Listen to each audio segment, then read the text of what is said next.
আসসালামু আলাইকুম। ক্লাস 9 এর বায়োলজির আজকে প্রথম ক্লাস, জীবকোষ ও টিস্যু। এই চ্যাপ্টারে আমরা 3টা পার্টে ভাগ করব। তো পার্ট 1, পার্ট 2, পার্ট 3। পার্ট 1 এ মোটামুটি কিছু অংশ আলোচনা করব, তারপর পার্ট 2, তারপর পার্ট 3, এভাবে আমরা চ্যাপ্টারটা শেষ করব। তো শাহরিয়ার দেখলাম অনেকগুলো ক্লাস নিচ্ছে এবং খুব ভালোই ক্লাস নিচ্ছে। তো বায়োলজির ক্ষেত্রে 5টা ক্লাস হবে। এই কোর্সের মধ্যে তো 5টা ক্লাসে যে প্রথম 3টা হবে জীবকোষ ও টিস্যু নিয়ে। তা আমরা কোষ জিনিসটা কি তো জানি, তাই না? যে একটা বিল্ডিং যখন তৈরি হয়, তো দেওয়ালটা আমরা যদি বিবেচনা করি, সেখানে ইটগুলো একটার পাশে একটা এভাবে এভাবে এভাবে লেগে লেগে আস্তে আস্তে কি হয়, একটা পুরো একটা দেওয়াল হয়। তো এখন এই যে ইটগুলো একটার পাশে একটার পাশে একটা একটা একটা নির্দিষ্ট সারিতে সজ্জিত হয়ে একটা দেওয়াল করলো, ঠিক তেমনি আমাদের দেহের মধ্যেও কি হয়, আমাদের দেহের মধ্যে আস্তে আস্তে কতগুলো কোষ আছে। কোষ হচ্ছে জীবদেহের একক। এই কোষগুলো একটার পাশে একটা এভাবে লেগে লেগে লেগে লেগে কি গঠন করে, টিস্যু গঠন করে।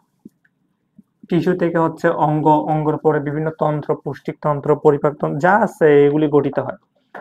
তো প্রথমে আমরা কোষ এবং টিস্যু গুলো নিয়ে আলোচনা করব। তো আমরা কোষ নিয়ে যদি বলি, একটা কোষ যেটা জীবদেহের গঠনগত একক। কোষ জিনিসটা কি, 1969 সালে তোমাদের বই একদম যে এই যে প্রথম লাইন এখানেই দেওয়া আছে, এই সংজ্ঞাটা কোষের সংজ্ঞা, যেখানে লুই এবং সিকেবিস কি বলতেছে, 1969 সালে বৈষম্যবেদ্য ঝিল্লি দ্বারা আবৃত এবং জীবজ ক্রিয়াকলাপের একক, যা অন্য কোনো সজীব মাধ্যম ছাড়াই নিজের প্রতিরূপ সৃষ্টি করতে পারে, তারাই কোষ। তো তোমাকে যখন প্রশ্ন করবে কোষ কাকে বলে, তখন তুমি এই সংজ্ঞাটা দিবে। শুধু লিখে দিও না যে জীবদেহের গঠনগত এককের নাম কোষ, এই ধরনের লিখে দিলে অনেক সময় অনেক টিচার নাম্বার দিতে চায় না। তো এটা মোটামুটি লিখলে হয়ে যাবে। লুই এবং সিকেবিস 1969 সালে এটা দিয়েছিল, সেটা আমি আর লিখছি না। তারপর জীবকোষ, আমরা প্রথমে কোষের প্রকারভেদ গুলো যদি নিয়ে আলোচনা করি। একটা কোষ, কোষে কি কি জিনিস থাকে? কোষে থাকে কোষ প্রাচীর,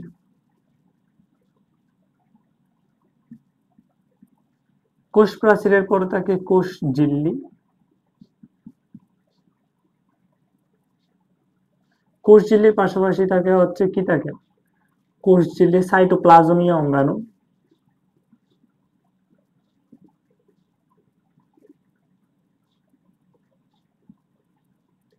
তোমরা এখনো ক্লাস 9 এ, তো সেজন্য একদম প্রথম থেকে শুরু করছি সবকিছু। কোষ প্রাচীর, কোষ ঝিল্লি, সাইটোপ্লাজমীয় অঙ্গাণু, এবং আরেকটা জিনিস থাকে সেটা নিউক্লিয়াস। তাহলে একটা কোষের মধ্যে 4টা জিনিস থাকবে, ঠিক আছে? এখন আমরা কোষকে কোষের প্রকারভেদ যদি দেখি, এই যে এখানে আমি 4টা জিনিস দেখলাম, তার মধ্যে নিউক্লিয়াসের ভিত্তিতে, অর্থাৎ নিউক্লিয়াসের ভিন্নতার ভিত্তিতে আমরা নিউক্লিয়াসের গঠনের ভিত্তিতে কোষকে 2 ভাগে ভাগ করব। একটা আদি কোষ এবং অপরটা প্রকৃত কোষ।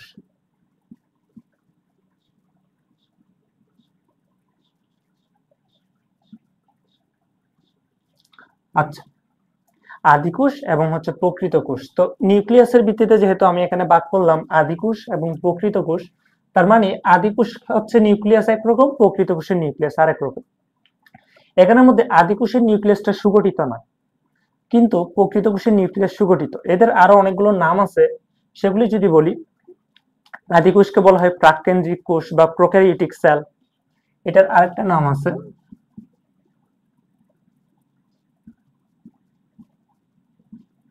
প্রাককেন্দ্রিক কোষ,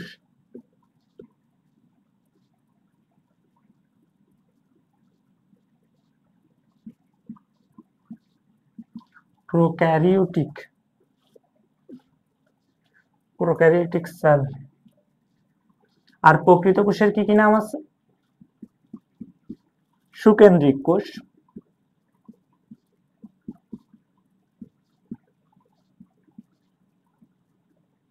সুকেন্দ্রিক কোষ এবং ইউক্যারিওটিক সেল।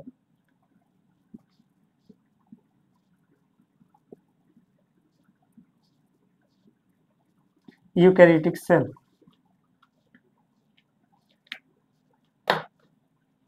আচ্ছা, তাহলে আদি কোষের হচ্ছে নিউক্লিয়াসটা সুগঠিত নয়। তো নিউক্লিয়াসটা হচ্ছে মূলত হচ্ছে কি একটা কোষের কেন্দ্র। তো সেই জন্য এটা হচ্ছে যেহেতু সুগঠিত না, এটা অনেকটা আদি প্রকৃতি, সেই জন্য এটাকে বলা হয় প্রাকেন্দ্রিক কোষ। আর এটা হচ্ছে সুকেন্দ্রিক, তার মানে এই নিউক্লিয়াসটা সুগঠিত। তাহলে আমরা লিখতে পারি কেন নিউক্লিয়াস সুগঠিত নয়। এটাতে নিউক্লিয়ার মেমব্রেন নাই।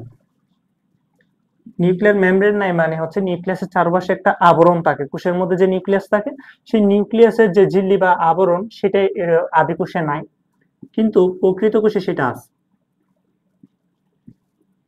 এরপরে যদি আমি এখানে ভাগ করি, আদি কোষে হচ্ছে কি কি নাই, সাইটোপ্লাজমীয় অঙ্গাণু ম্যাক্সিমাম নাই, অর্থাৎ আদি কোষ হচ্ছে ফকিরে, ফকিরের কিছুই নেই।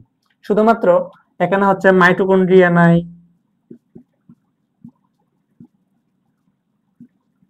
এন্ডোপ্লাজমিক রেটিকুলাম,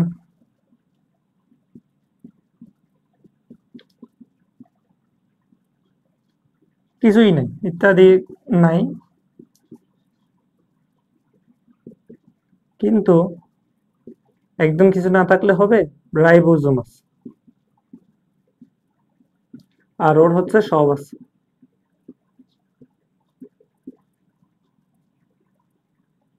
ঠিক আছে, এখন এখানে এই আদি কোষের মধ্যে নিউক্লিয় বস্তু হিসেবে যেটা থাকে,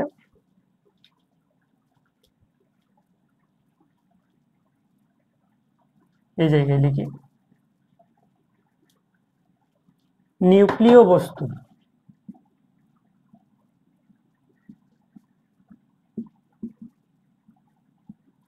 ডিএনএ আছে। আর এখানে নিউক্লিয় বস্তু হিসেবে হচ্ছে কাজ করে কোনটা, ক্রোমোজোম। আর ওর ডিএনএটা হচ্ছে বৃত্তাকার, গোল। আর এখানে হচ্ছে প্রকৃত কোষের ডিএনএ হচ্ছে সূত্রাকার। এগুলো আমরা পরে একটা দেখবো বিভিন্ন চ্যাপ্টারে। এটা যেহেতু একটা বেসিক চ্যাপ্টার, এই চ্যাপ্টারটা একদম ফুল বইকে কভার করে। তো ডিএনএ হচ্ছে এটার বৃত্তাকার, এবং হচ্ছে প্রকৃত কোষের ক্ষেত্রে হচ্ছে ডিএনএটা সূত্রাকার। এরপর আরেকটা পার্থক্য যদি বলি, এই যে বললাম যে এখানে আদি কোষে কি আছে, রাইবোজোম আছে, এটা বাদে আর কিছুই নাই। প্রকৃত কোষে সবকিছু আছে। এখন যেহেতু রাইবোজোম আছে, ওর রাইবোজোমটা হচ্ছে 70S বা 70S, কিন্তু প্রকৃত কোষের রাইবোজোমটা 80S। এটা বইয়ে নাই, এটা ইন্টারমিডিয়েট আছে, এমনি বলে দিলাম আর কি। এসটা হচ্ছে ব্যাটবার্ক একক, এটা জানার দরকার নাই, এটা দরকার নাই, এমনি দিলাম।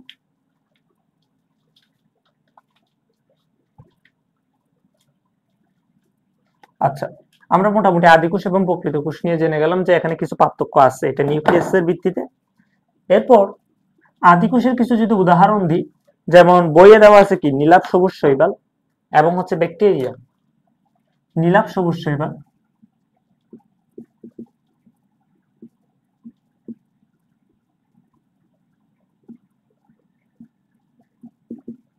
ব্যাকটেরিয়া, এদের নিউক্লিয়াসটা হচ্ছে আদি প্রকৃতি, যার কারণে হচ্ছে কি এরা আদি কোষী। এরপর প্রকৃত কোষে তো আমরা মানুষজন যা আছি, এগুলি বাদ দিয়ে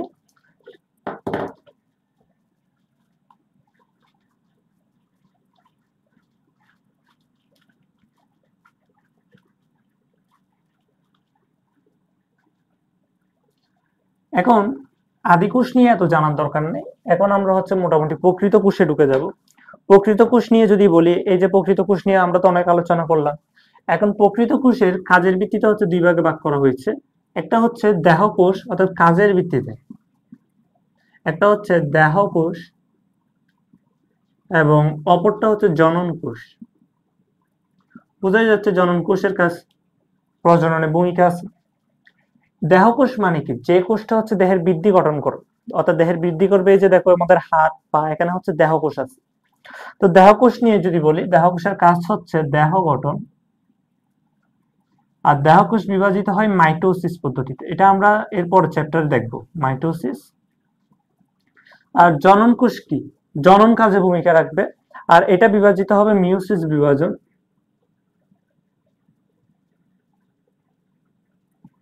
মিওসিস বিভাজন। আর এই জনন কোষে মিওসিস বিভাজন নিয়ে একটা খুব সুন্দর একটা কথা সবসময় শোনা যায়। এটাই আসলে আসল কথা, যে অপত্য জনন কোষে মেয়োসিস বিভাজনের কারণে অপত্য জনন কোষে ক্রোমোজোম সংখ্যা মাতৃকোষের অর্ধেক হয়।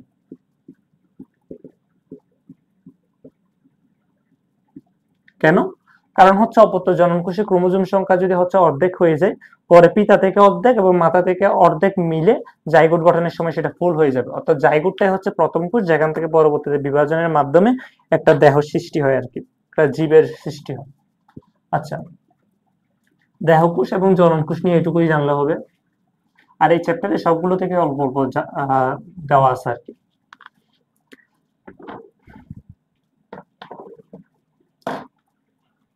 এবার এখন প্রকৃত কোষের মধ্যে উদ্ভিদ কোষ এবং আরেকটা আছে হচ্ছে প্রাণী কোষ। এটা বইয়ে দেওয়া আছে, প্রাণী কোষ, দুইটা সুন্দর ছবিও দেওয়া আছে। উদ্ভিদ কোষ এবং হচ্ছে প্রাণী কোষ। এই উদ্ভিদ কোষের ছবিটা যদি আমি আঁকি, একটা ডিম দিলাম এভাবে, ভেতরে একটা এভাবে ফাঁকা জায়গা থাকবে, ঠিক আছে? এই জায়গায় একটা খুব দামি একটা জিনিস আছে, যেটার নাম আমরা এতক্ষণ বলেছিলাম, সেটা হচ্ছে নিউক্লিয়াস। এর ভিতরে এভাবে এলোমেলো এলোমেলো কিছু আছে, এখানে একটা এভাবে গোল একটা জিনিস থাকবে, এটা কোনটার নাম আমি পরে বলতেছি। তারপর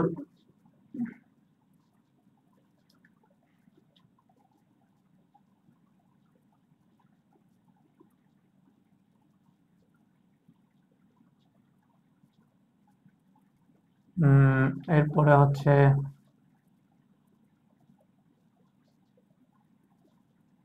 আরেকটা কালার ইউজ করি।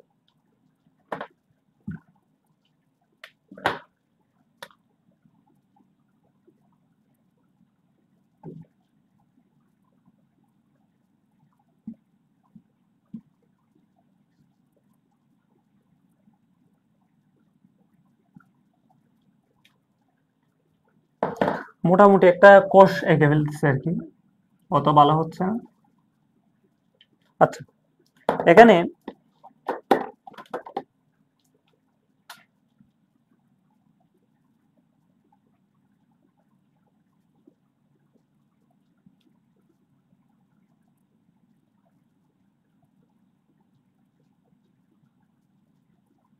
এই যে প্রথমে যদি বলি, এই যে একটা প্রাচীর আছে না উপরে, এটাই তো আমরা বলেছিলাম কোষ প্রাচীর। দেওয়াল, দেওয়াল তো বাইরেই থাকে, তাই না? এর ভিতরে যেটা আছে সেটা হচ্ছে কোষ ঝিল্লি। শব্দটা কেমন নরম নরম, তার মানে কি এটাও নরমই হবে, কোষ ঝিল্লি। এরপরে এখানে এই অংশটা হচ্ছে যেটা নিউক্লিয়াসের সাথে আছে, সেটা হচ্ছে মসৃণ এন্ডোপ্লাজমিক জালিকা বা রেটিকুলাম। এরপর এই অংশটা হচ্ছে অমসৃণ, কারণ দেখো এখানে কিছু রাইবোজোম লেগে আছে, এন্ডোপ্লাজমিক রেটিকুলামের সাথে দানা দানা দানা দানা রাইবোজোম লেগে আছে, যার কারণে এটা অমসৃণ হয়ে যায়, এন্ডোপ্লাজমিক জালিকা। এটা হচ্ছে নিউক্লিয়াস, নিউক্লিয়াসের চারপাশে যে আবরণটা, সেটার নাম কি? Nuclear membrane. এরপর হচ্ছে এখানে আছে নিউক্লিয়ার রেটিকুলাম ভেতরে পেঁচানো।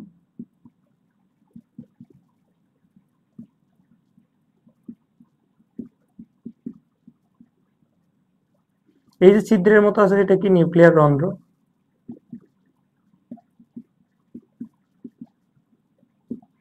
এরপরে এখানে আছে নিউক্লিওলাস।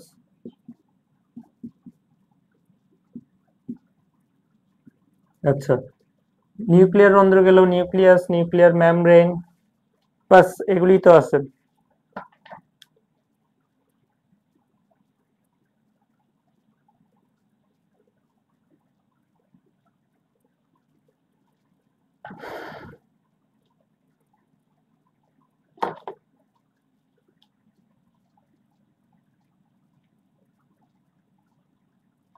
আচ্ছা সরি, এটা নিউক্লিয়ার রেটিকুলাম না, এটা ক্রোমাটিন তন্তু। নিউক্লিয়ার রেটিকুলামও বলা যায়, বই যেহেতু ক্রোমাটিন তন্তু দেওয়া আছে, তারপর তোমরা পরে শিখবে আর কি, ক্রোমাটিন তন্তু।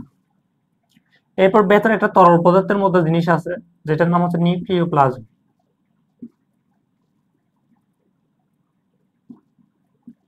এই সবগুলো অংশ মিলে একসাথে গঠিত হয় নিউক্লিয়াস। নিউক্লিয়াস। আচ্ছা, এই জিনিসটা হচ্ছে ক্লোরোপ্লাস্ট। উদ্ভিদ কোষ তো, ক্লোরোপ্লাস্ট তো থাকবে।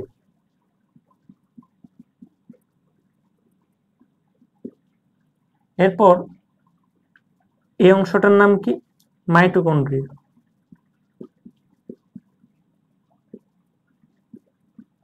মাইটোকন্ড্রিয়া দেখা যাচ্ছে সেটা, এটা মাইটোকন্ড্রিয়া লিখলাম আর কি। এটা হচ্ছে মাইটোকন্ড্রিয়া।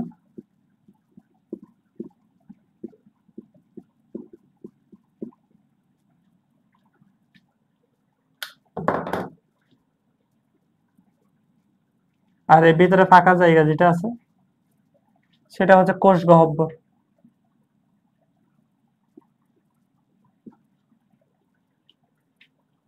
যে ফাঁকা জায়গা যেটা আছে সেটা হচ্ছে কোষ গহ্বর।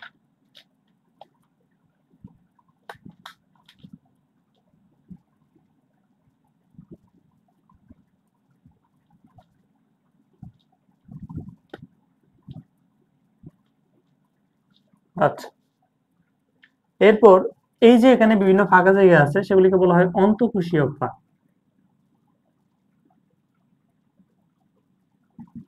কোষের মধ্যে যে ফাঁকা ছোট ছোট জায়গাগুলো আছে। এরপর এখানে আরেকটা জিনিস থাকে, সেটা হচ্ছে গোলগি বস্তু। লিখার তো জায়গা নাই।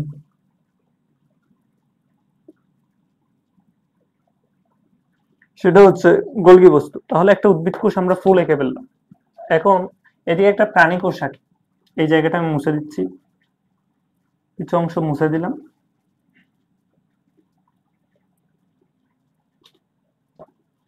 প্রাণী কোষ তেমন কঠিন না, প্রাণী কোষ অনেক ইজি।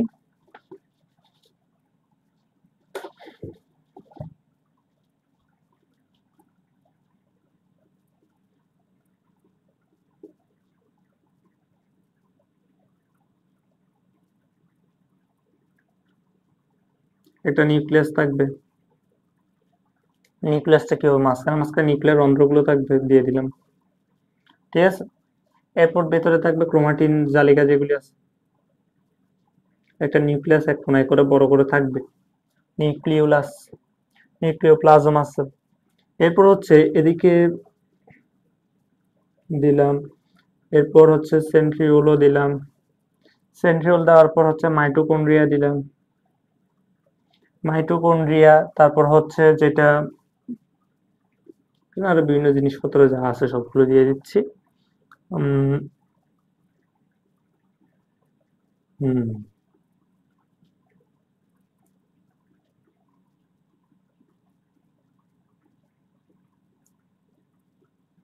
অত সুন্দর হচ্ছে না।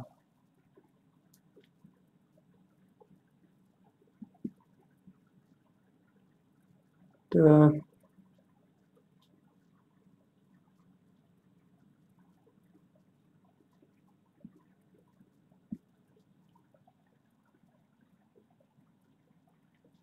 গোলকি বস্তুটা আসলে আমি দিতে পারতেছি না যেটা।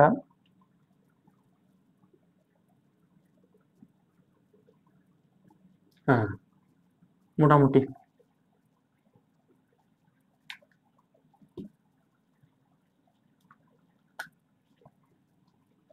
এই যে এখানে দেখো, অভিক্ষেপের মতো যেগুলি সৃষ্টি হয়েছে সেগুলিকে বলা হয় মাইক্রোভিলাই। এরপর এই যে আবরণটা সেটা হচ্ছে কোষ ঝিল্লি, বা এরপর হচ্ছে এখানে নিউক্লিয়ার যেটা আছে, নিউক্লিয়ার মেমব্রেন।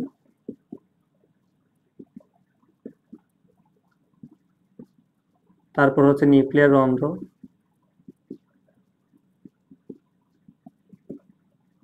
এরপর হচ্ছে ভেতরে আছে নিউক্লিওপ্লাজম, নিউক্লিওলাস,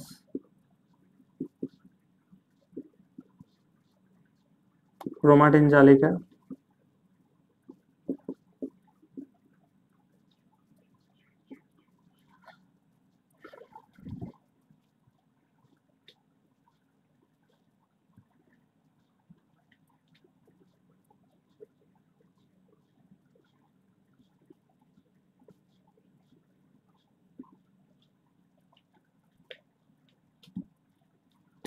এরপর হচ্ছে অমসৃণ এন্ডোপ্লাজমিক রেটিকুলাম, আর এটা হচ্ছে মসৃণ এন্ডোপ্লাজমিক রেটিকুলাম। এটা হচ্ছে সেন্ট্রিওল। এটা বইয়ে অনেক সুন্দর দেওয়া আছে, এটা জাস্ট এমনি আকার।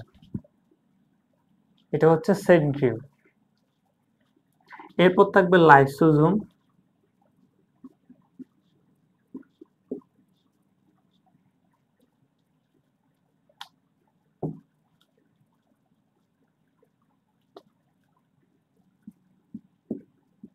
গোলজি বস্তু।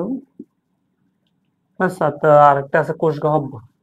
কোষগহ্বর প্রাণী কোষে তেমন দেখা যায় না, এমনি দেওয়া হালকা করে একটা। উদ্ভিদ কোষে কোষগহ্বর বৃহৎ। আচ্ছা, আমরা উদ্ভিদ কোষ এবং হচ্ছে প্রাণী কোষ দুইটাই দেখলাম। এই দুইটার মধ্যে কিছু পার্থক্য আমরা লক্ষ্য করলাম, যে এখানে হচ্ছে উদ্ভিদ কোষে কি আছে, বৃহৎ একটা কোষগহ্বর আছে, যেটা প্রাণী কোষে নাই। এরপর উদ্ভিদ কোষে কি আছে, কোষ প্রাচীর আছে, যেটা কিন্তু প্রাণী কোষে নাই। তো কোষ প্রাচীর হচ্ছে অনেক শক্ত এবং কোষ প্রাচীরটা অনেকটা জড় বস্তু দিয়ে তৈরি, যার কারণে এটা কি হয়, এটা বাইরের দিকে আছে। উদ্ভিদ সাধারণত কি হয়, শক্ত না, কিন্তু প্রাণীর শরীরটা নরম। তো প্রাণী কোষে কোষ প্রাচীর নাই, তো কিন্তু উদ্ভিদ কোষে হচ্ছে কোষ প্রাচীর আছে। এটা একটা পার্থক্য। তা আমরা এখন কোষ প্রাচীর নিয়ে দেখবো, যেটা হচ্ছে উদ্ভিদ কোষে থাকে। আমরা বলেছিলাম একটা কোষে কি কি থাকে, কোষ প্রাচীর থাকে, কোষ ঝিল্লি থাকে, সাইটোপ্লাজমীয় অঙ্গাণু থাকবে, এবং হচ্ছে কি থাকবে, নিউক্লিয়াস থাকবে। যেমন দেখো, কোষ প্রাচীর উদ্ভিদ কোষে আছে, প্রাণী কোষে নাই, তো সেটা আমরা বাদ দিলাম। তো আমার আর বাকি কি কি লাগবে, কোষ ঝিল্লি। এখানেও কোষ ঝিল্লি আছে, এখানেও কোষ ঝিল্লি আছে। কোষ ঝিল্লির পরে আমার লাগবে সাইটোপ্লাজমীয় অঙ্গাণু, অর্থাৎ এই যে কোষ ঝিল্লির ভেতরে যে যে যে যে এই যে তরলের মধ্যে, এখানে হচ্ছে এই পুরোটাকে বলা হয় সাইটোপ্লাজম। এবং সাইটোপ্লাজমের মধ্যে বিভিন্ন অঙ্গাণু বেশি বেশি আছে, এগুলি সেম ভাবে এখানেও আছে, এখানেও আছে। কোষ গহ্বর প্রাণী কোষে খুব ক্ষুদ্র, নাই বললেই চলে, কিন্তু উদ্ভিদ কোষে বৃহৎ একটা কোষ গহ্বর আছে। এরপর এই প্রাণী কোষে সাইটোপ্লাজমীয় অঙ্গাণু বাদে আমরা বলছিলাম নিউক্লিয়াস থাকবে। এই যে নিউক্লিয়াস এখানেও আছে, এখানেও আছে নিউক্লিয়াসটা। আচ্ছা, এইটুকু পার্থক্য তো আমরা বুঝলাম। এখন আমরা হচ্ছে কোষ প্রাচীর দিয়ে আলোচনা শুরু করি।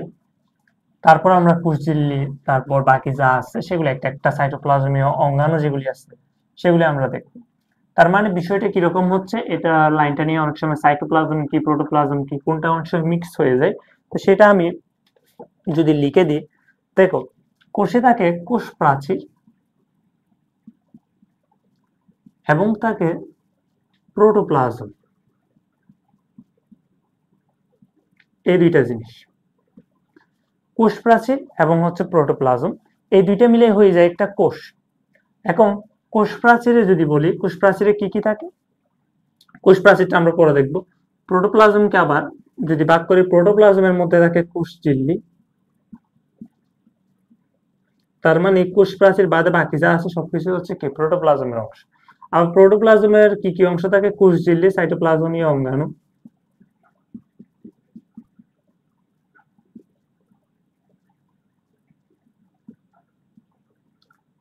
এবং আরেকটা জিনিস আছে, সেটা হচ্ছে নিউক্লিয়াস। তার মানে যখন বলবে যে সাইটোপ্লাজম কাকে বলে, তুমি বলবা যে হচ্ছে প্রোটোপ্লাজম থেকে নিউক্লিয়াস এবং হচ্ছে কোষ ঝিল্লিকে বাদ দিলে যেটা পাওয়া যায় সেটা হচ্ছে সাইটোপ্লাজম।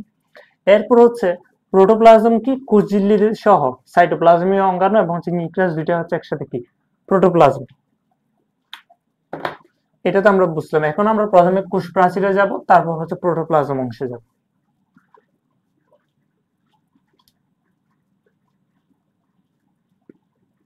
প্রথমে হচ্ছে কোষ প্রাচীর।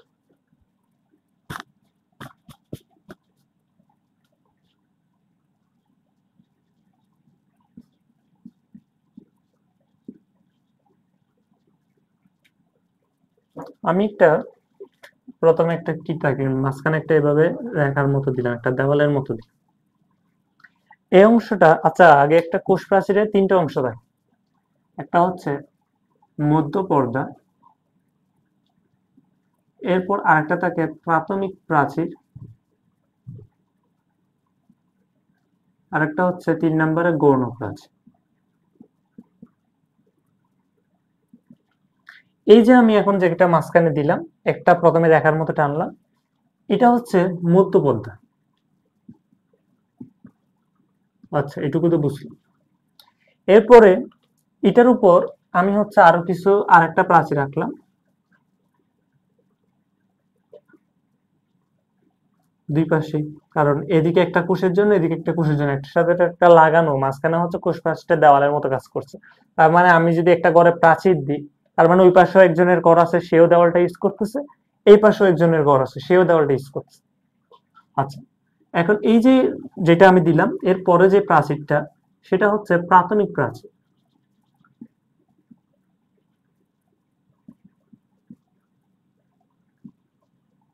অর্থাৎ এরপরে হচ্ছে প্রাইমারি, অর্থাৎ প্রাথমিক মানে কি, প্রাইমারি। এরপরে আরেকটা প্রাচীর আছে যেটা 3 স্তর বিশিষ্ট হয়। এটা বইয়ে নাই, এটা এমনি দিচ্ছি আর কি, জাস্ট এভাবে আঁকলেও হবে। বইয়ে অনেক অবসালা দেওয়া আছে, অনেক কিছু জানতে পারবো। আচ্ছা, এ পাশে তিনটা, এ পাশে তিনটা লেয়ার দিলাম। তো মাঝখানেরটা হচ্ছে এটা প্রাথমিক প্রাচীর, মাঝখানে একদম মাঝখানে যেটা সেটা হচ্ছে মধ্যপদ। এরপরে এই যে বাকি যে তিনটা, সেগুলিকে বলা হয় গৌণ প্রাচীর বা সেকেন্ডারি প্রাচীর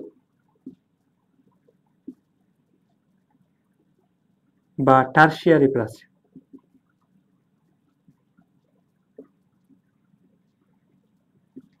সেকেন্ডারি প্রাচীর বা হচ্ছে গৌণ, আর বা হচ্ছে টারশিয়ারি প্রাচীর।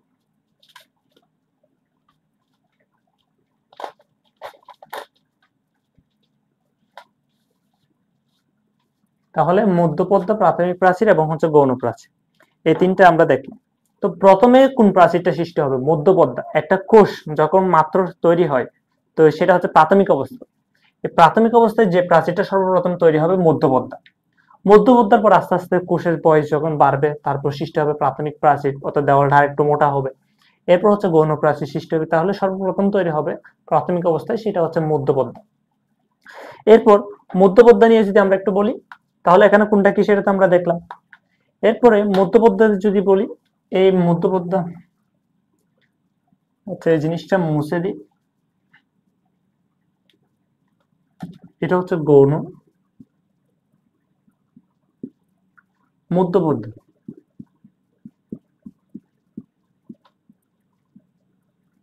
মধ্যপদ্মা কেমনে তৈরি হয়?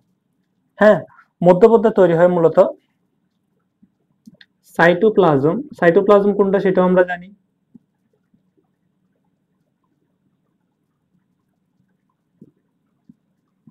সাইটোপ্লাজম থেকে আসা ফ্র্যাগমোপ্লাস্ট।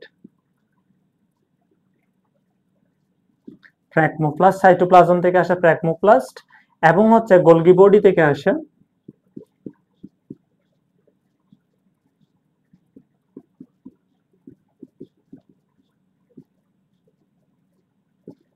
পেকটিন জাতীয় কি আছে, বেসিকল। এবং হচ্ছে গোলগি বডি থেকে আসে পেকটিন জাতীয় বেসিকল। আর এই বেসিকল মানে কি? বেসিকল মানে হচ্ছে ক্ষুদ্র ক্ষুদ্র গহ্বর। এখন এই যে আমরা বলেছিলাম কোষ প্রাচীরটা একটা জড় পদার্থ দিয়ে তৈরি, কোষ প্রাচীরটা একটু শক্ত হয়, মৃত টাইপের হয়। এখন কিন্তু এই যে মধ্যপদ্মা, আমি এই মধ্যপদ্মাটা একটু যদি মার্ক করে দিই, এই যে মধ্যপদ্মাটা কিন্তু হচ্ছে নরম হয়। কেমন? কারণ হচ্ছে এখানে থাকে পেকটিন, গোলগি বডি থেকে আসে পেকটিন, আর এই পেকটিনটা অনেকটা জেলির মতো, যার কারণে মধ্যপদ্মা কি হয়, নরম হয়। এরপর প্রাথমিক প্রাচীর আর একটু শক্ত, এরপর হচ্ছে ওই গৌণ প্রাচীর যেটা 3 স্তর বিশিষ্ট অনেক মোটা একটা প্রাচীর হবে, যেটা হচ্ছে প্রায় অনেক জড়বস্তু বা মৃতর মতো দেখতে। আচ্ছা, এখন মধ্যপদ্মা তো আমরা বুঝলাম। মধ্যপদ্মা কি? সাইটোপ্লাজম থেকে আসা ফ্র্যাগমোপ্লাস্ট এবং হচ্ছে গোলগি বডি থেকে আসা পেকটিন জাতীয় বেসিকগুলো জমা হয়ে কি তৈরি হয়? মধ্যপদ্মা। এরপর সাইটোপ্লাজম থেকে আরো বিভিন্ন রাসায়নিক পদার্থ জমা হয়ে আস্তে আস্তে তৈরি হবে প্রাথমিক প্রাচীর। এরপর আস্তে আস্তে তৈরি হবে সেকেন্ডারি প্রাচীর। এগুলো কোষের বয়স বাড়তে বাড়তে প্রাথমিক অবস্থায় শুধুমাত্র মধ্যপদ্মাটা থাকবে। আচ্ছা, মধ্যপদ্মা নিয়ে জানলাম। এবার হচ্ছে প্রাথমিক প্রাচীর।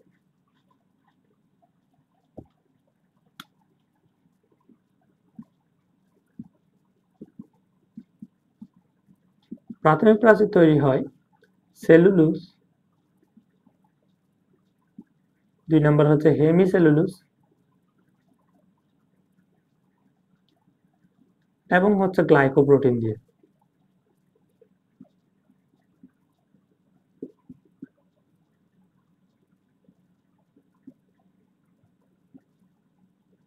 এই 3টা অংশ দিয়ে তৈরি।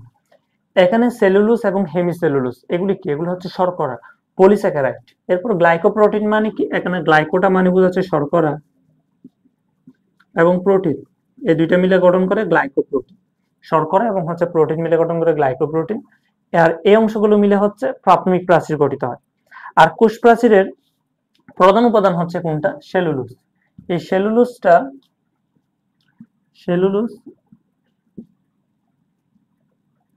প্রধান। কোষ প্রাচীরের প্রধান উপাদান হচ্ছে, কোষ প্রাচীর প্রধানত কি দিয়ে গঠিত? সেলুলোজ দিয়ে গঠিত।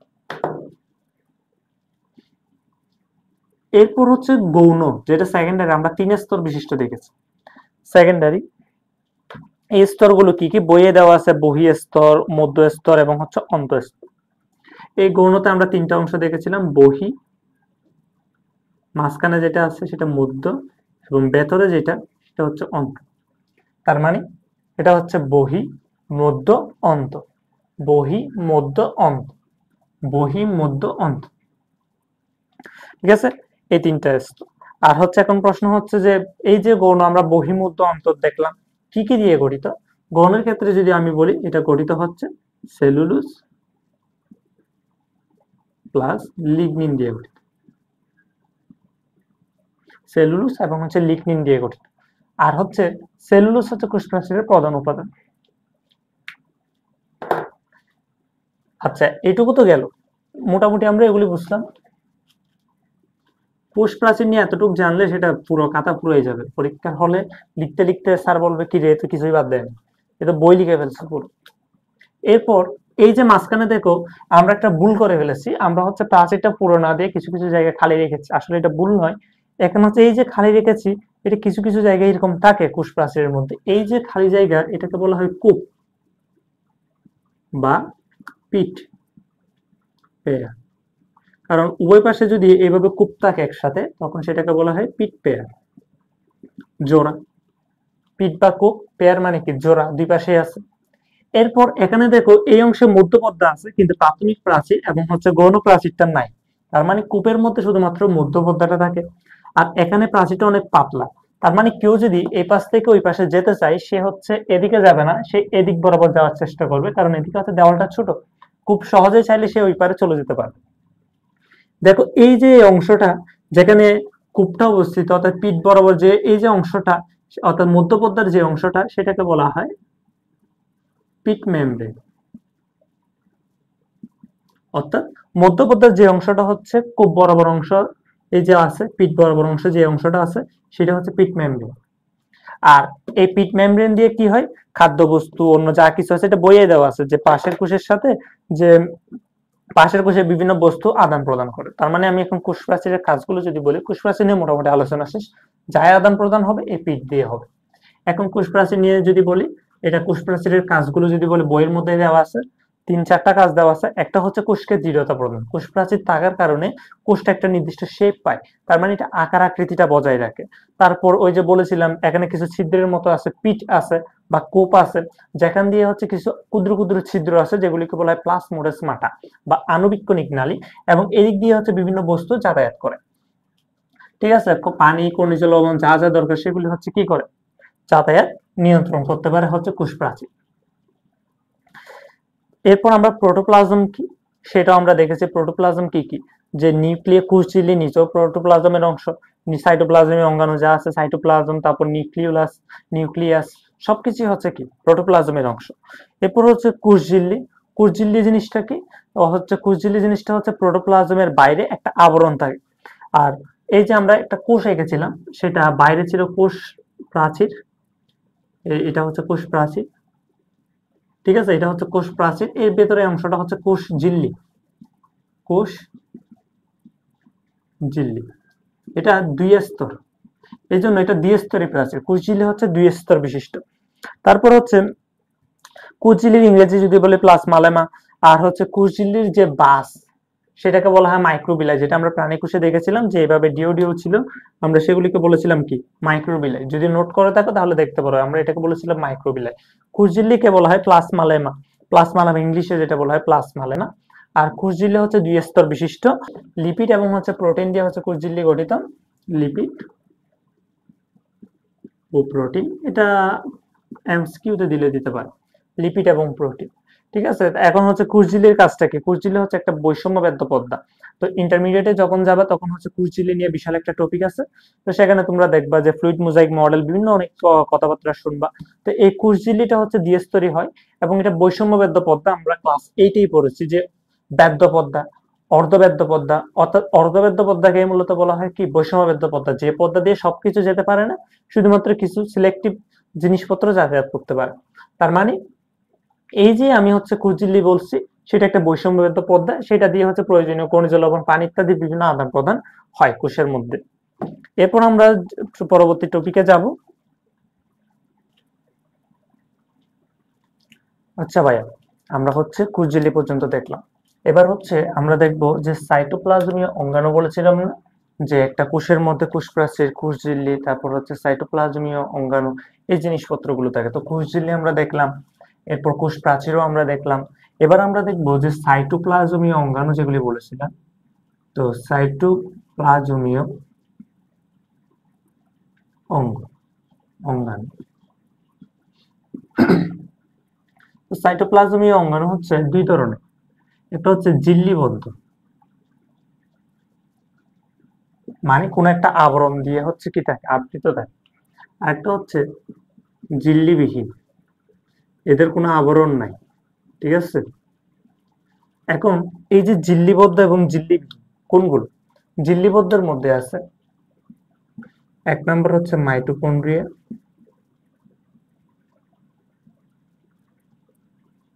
এরপর হচ্ছে দুই নম্বরে কি আছে, দুই নম্বরে আছে প্লাস্টিড, এরপর তিন নম্বরে আছে এন্ডোপ্লাজমিক রেটিকুলাম,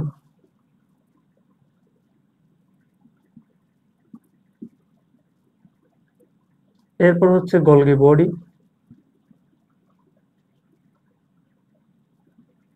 এরপর আছে হচ্ছে লাইসোজোম, এরপর আছে হচ্ছে কোষ গহ্বর।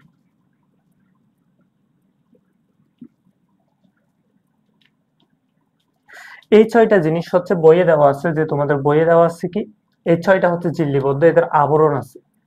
এরপর ঝিল্লিবিহীনটা আমরা কেমনে মনে রাখবো? মনে রাখার জন্য আমরা একটা ফর্মুলা ইউজ করব, সেটা হচ্ছে একটা নেমোনিক যদি ইউজ করি, সেটা হচ্ছে কোষ রস। কোষ রস দিয়ে আমরা কিভাবে মনে রাখবো? যেমন দেখো, কোষ দিয়ে হচ্ছে কোষ কঙ্কাল,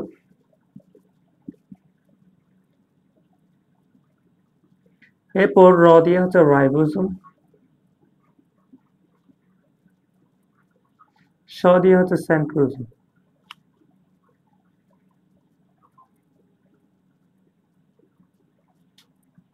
ঠিক আছে, সেন্ট্রোজোম। এগুলি হচ্ছে ঝিল্লিবদ্ধ আর এগুলো হচ্ছে ঝিল্লিবিহীন, এগুলো হচ্ছে সাইটোপ্লাজমের মধ্যে যে অঙ্গাণুগুলো আছে সেইগুলো। আচ্ছা, যা, এবার হচ্ছে আমরা প্রথমে ঝিল্লিবদ্ধ যে অঙ্গাণুগুলো আছে সেগুলি দিয়ে শুরু করব। তো প্রথমে আমরা শুরু করব মাইটোকন্ড্রিয়া দিয়ে। এগুলি আমি মুছে ফেললাম।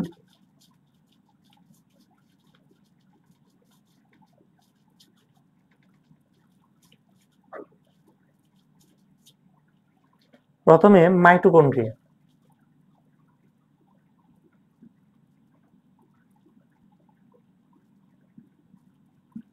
এই মাইটোকন্ড্রিয়ার আগে একটা ছবি আঁকি।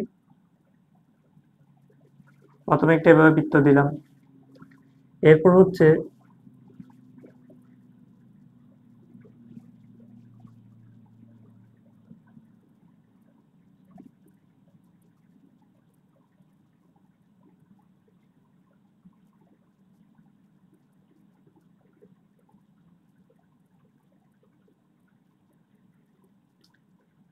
ঠিক আছে, এভাবে শর্টকাট এঁকে ফেলা যাবে।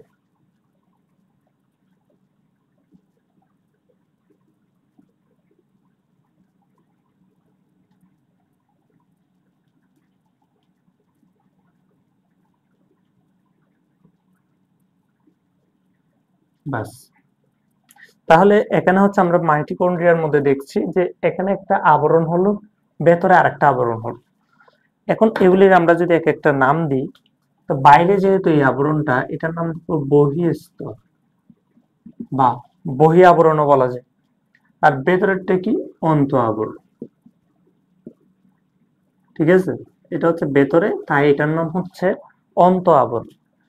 এরপর এই যে দেখো এখানে কিছু হচ্ছে প্রবর্ধকের মতো, অর্থাৎ এটা যদি পুরোটা হচ্ছে এর আবরণ হয়, এখানে কিছু প্রবর্ধকের মধ্যে ঢুকে গেছে না, এই যে ঢুকে গেলে এগুলিকে বলা হয় ক্রিস্টি।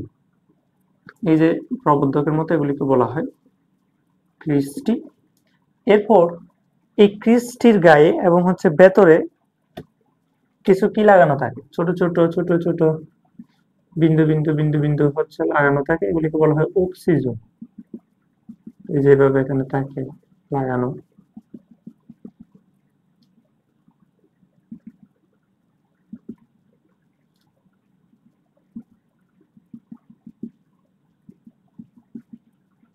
এগুলিকে বলা হয় অক্সিজোম।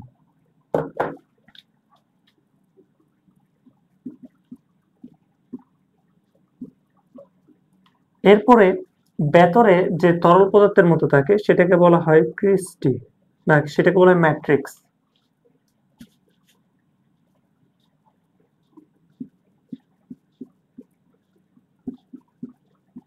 আচ্ছা, এখানে ভিতরে হচ্ছে কি আছে, কিছু তরল পদার্থ আছে।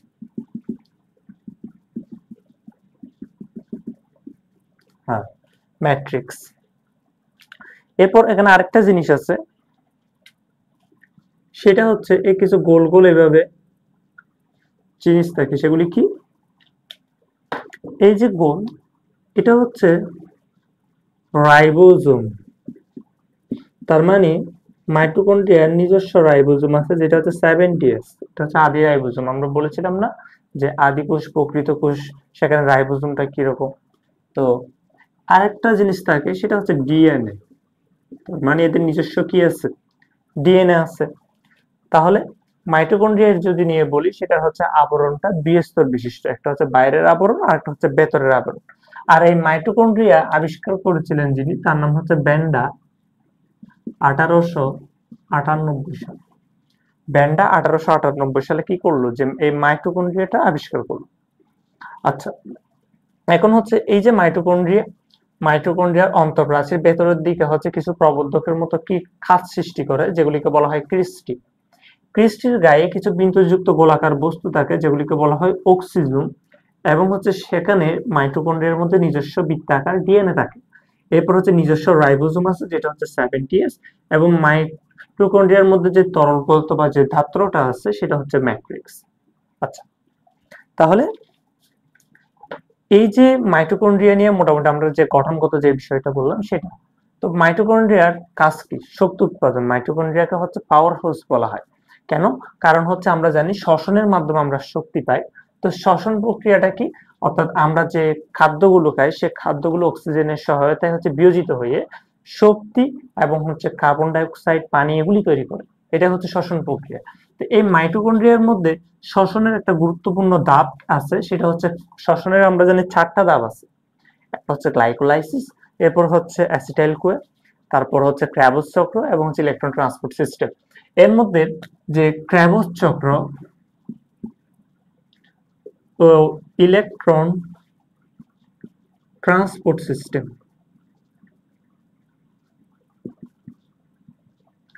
এই দুইটা ধাপ মাইটোকন্ড্রিয়ার মধ্যে সংঘটিত হয়। তো ক্র্যাবস চক্র এবং ইলেকট্রন ট্রান্সপোর্ট সিস্টেম মাইটোকন্ড্রিয়ার মধ্যে সংঘটিত হয়। এখন আমরা হচ্ছে মাইটোকন্ড্রিয়ার মধ্যে যে শ্বসনের যে ধাপটি হয়, শ্বসনের বিক্রিয়াটা কিরকম সেটা একটু দেখি। শ্বসনটা কিরকম, যে আমরা জানি গ্লুকোজ C6H12O6, এটা তো গ্লুকোজের সংকেত, এটা অক্সিজেনের সহায়তায় কি হয়, ভেঙে গিয়ে এখানে তৈরি হবে কি কি, 6 অণু কার্বন ডাই অক্সাইড, 12 অণু পানি, এবং কি তৈরি হবে, এবং 6 অণু কার্বন ডাই অক্সাইড এবং 6 অণু পানি তৈরি হবে,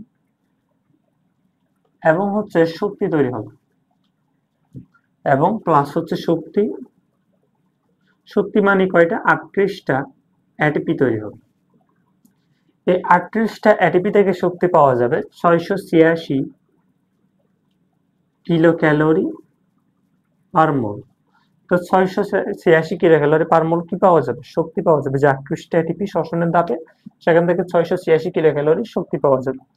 এই যে সবচেয়ে গুরুত্বপূর্ণ যে ধাপগুলো, অর্থাৎ শ্বসনের দুইটি ধাপ, ক্র্যাবস চক্র এবং হচ্ছে ইলেকট্রন ট্রান্সপোর্ট সিস্টেম, এই দুইটা ধাপে হচ্ছে সংগঠিত হচ্ছে মাইটোকন্ড্রিয়ার মধ্যে, যার কারণে মাইটোকন্ড্রিয়া থেকে প্রচুর পরিমাণে শক্তি পাওয়া যায়। তাই মাইটোকন্ড্রিয়াকে হচ্ছে কোষের পাওয়ার হাউস বলা হয়। এটা পরীক্ষায় আসলে এভাবেই আনসার করে দিব। আচ্ছা, মাইটোকন্ড্রিয়া করে এবার আমরা দেখব প্লাস্টিড।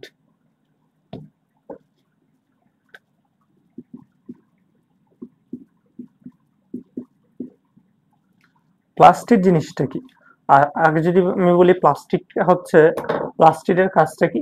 প্লাস্টিডের কাজ হচ্ছে খাদ্য প্রস্তুত করবে, এরপর হচ্ছে বর্ণ, উদ্ভিদকে বিভিন্ন বর্ণ দিবে, এরপর হচ্ছে পরাগায়নে সহযোগিতা করবে। এই প্লাস্টিড উদ্ভিদের মধ্যে পাওয়া যায়, প্রাণী কোষে প্লাস্টিড থাকে না। এই উদ্ভিদে প্লাস্টিড হচ্ছে 3 ধরনের। একটা হচ্ছে ক্লোরোপ্লাস্ট,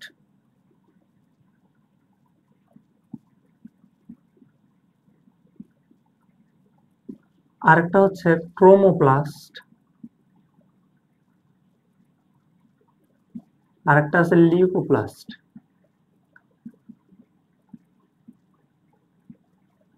আচ্ছা, ক্লোরোপ্লাস্ট, ক্রোমোপ্লাস্ট এবং হচ্ছে লিউকোপ্লাস্ট। এখানের মধ্যে প্লাস্টিডের মধ্যে এই তিনটার মধ্যে আমার লাগবে ক্লোরোপ্লাস্টটা, যেটা হচ্ছে পরীক্ষায় মাঝে মধ্যে আসে যে ক্লোরোপ্লাস্ট বা প্লাস্টিডের গঠনটা বর্ণনা করো। তো সেই ক্ষেত্রে আমরা প্রথমে ক্লোরোপ্লাস্টটাই দেখবো। ক্লোরোপ্লাস্টটা দেখার পর আমরা তিনটা নিয়ে বিস্তারিত হালকা জেনে শেষ করব, এই টপিকটা শেষ করব। তাহলে দেখো, প্রথমে হচ্ছে আমি যদি একটা ক্লোরোপ্লাস্টের ছবি আঁকি, এই দেখো দিলাম। তো ক্লোরোপ্লাস্ট হচ্ছে দুই স্তরী বা দুইটা আবরণী থাকে, তাহলে দুইটা আবরণ দিয়ে দিলাম। ঠিক আছে, এখানে কিছু এরকম ব্যাগ ব্যাগ এরকম কিছু তলের মতো কি থাকে, জিনিসপত্র থাকে, এগুলিকে বলা হয় থাইলাকয়েড।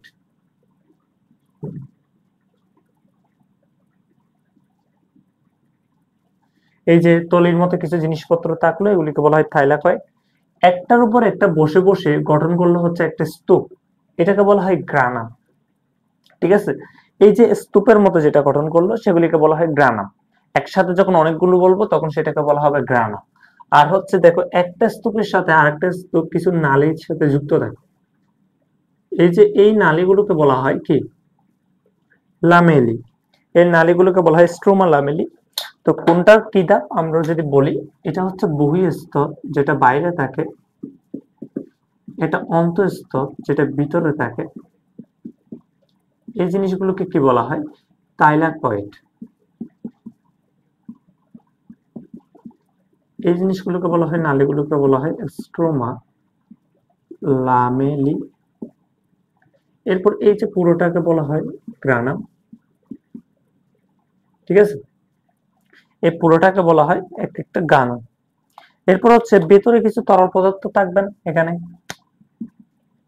এখানে কিছু কি থাকবে? তরল পদার্থ থাকবে, এইগুলিকে বলা হয় স্ট্রোমা।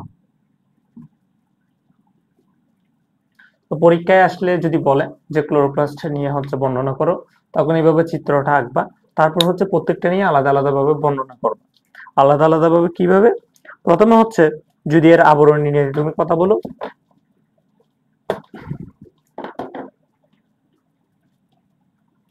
প্রথমে লিখবা হচ্ছে কি এর আবরণী। আবরণী হচ্ছে লিখবা দুই স্তর বিশিষ্ট, একটা বহিঃস্তর এবং অপরটা অন্তঃস্তর। শেষ। আবরণীর পরে তুমি লিখবা হচ্ছে এর স্ট্রোমা নিয়ে। অ্যাস্ট্রোমা কি? অ্যাস্ট্রোমা হচ্ছে ক্লোরোপ্লাস্টের ভিতরে যে হচ্ছে তরল ধাত্রটা থাকে, অর্থাৎ যে তরল পদার্থটা হচ্ছে থাকে ঝিল্লি দিয়ে আবৃত, যে পানিগ্রাহী ম্যাট্রিক্স, অর্থাৎ এই যে ঝিল্লি দ্বারা আবৃত যে পানিগ্রাহী যে ম্যাট্রিক্স গুলো থাকে সেগুলিকে বলা হয় অ্যাস্ট্রোমা। অ্যাস্ট্রোমার পরে তুমি লিখবা হচ্ছে যে থাইলাকয়েড নিয়ে। থাইলাকয়েড কি? যে ক্লোরোপ্লাস্টের ভিতর তলে আকৃতির কিছু হচ্ছে বস্তু দেখা যায়, আর এগুলো হচ্ছে একটির উপর একটি স্তূপ গঠন করে, কি গঠন করে? একটির উপর একটি স্তূপ হয়ে গ্রানা গঠন করে, গ্রানাম গঠন করে। এবং অসংখ্য গ্রানা হচ্ছে কি থাকে এখানের মধ্যে, একটা ক্লোরোপ্লাস্টের মধ্যে থাকে। অসংখ্য বলতে কিরকম? 40 থেকে 60টি। অর্থাৎ এরকম এরকম হচ্ছে ওই গ্রানাম থাকবে 40 থেকে 60টি প্রতিটা ক্লোরোপ্লাস্ট। ঠিক আছে, তো এতটুকু লিখবা। এরপর গ্রানাম গেল, থাইলাকয়েড গেল, এরপর স্ট্রোমা লামেলি কি, প্রতিটি থাইলাকয়েড একটি অপরটির সাথে হচ্ছে কিছু নালী দ্বারা যুক্ত থাকে। এই নালীগুলোকে কি বলা হয়, ওই এই নালিকাগুলোকে কি বলা হয়, এই নালিকাগুলোকে বলা হয় স্ট্রোমা লামেলি। বাস এতটুকু লিখলে হবে। এরপর হচ্ছে আরেকটা জিনিস এমনি দেয়া থাকে, সেটা হচ্ছে ফটোসিনথেটিক ইউনিট বা এটিপি সিনথেসিস। ফটোসিনথেটিক ইউনিট কি, এই যে থাইলাকয়েড গুলোর কথা আমরা বলছি, এই থাইলাকয়েড গুলো হচ্ছে একটির উপর একটা স্তূপ গঠন করে হচ্ছে কি গঠন করে, গ্রানা। এরপর হচ্ছে থাইলাকয়েড মেমব্রেন হচ্ছে, থাইলাকয়েড যে মেমব্রেন আছে সেখানে হচ্ছে কিছু গোলাকার বস্তু বহন করে। এর মধ্যে হচ্ছে কি, এখানে এই যে থাইলাকয়েড সেখানে হচ্ছে এটিপি তৈরির সকল এনজাইম গুলো থাকে। অর্থাৎ এই যে থাইলাকয়েড সেখানে হচ্ছে এটিপি তৈরির সকল এনজাইম গুলো থাকে, যার কারণে সেখানে হচ্ছে কি হয়, ওই অসংখ্য এই যে এটিপি তৈরির সকল এনজাইম থাকে, যার কারণে হচ্ছে সেখানে ফটোসিনথেটিক ইউনিট গুলো থাকে। তারপর হচ্ছে এখানে chlorophyll A, chlorophyll B, carotene, xanthophyll এর প্রায় হচ্ছে 300 থেকে 400টি অণু থাকে। অর্থাৎ ক্লোরোফিল এ, ক্লোরোফিল বি এবং হচ্ছে ক্যারোটিনে 300 থেকে 400টি অণু থাকে। এছাড়া বিভিন্ন ধরনের এনজাইম, ফসফোলিপিড এগুলি থাকে। অর্থাৎ হচ্ছে এখানে প্রায় হচ্ছে 300 থেকে 400টি কি থাকে, অণু থাকে। ফটোসিনথেটিক ইউনিট, ঠিক আছে।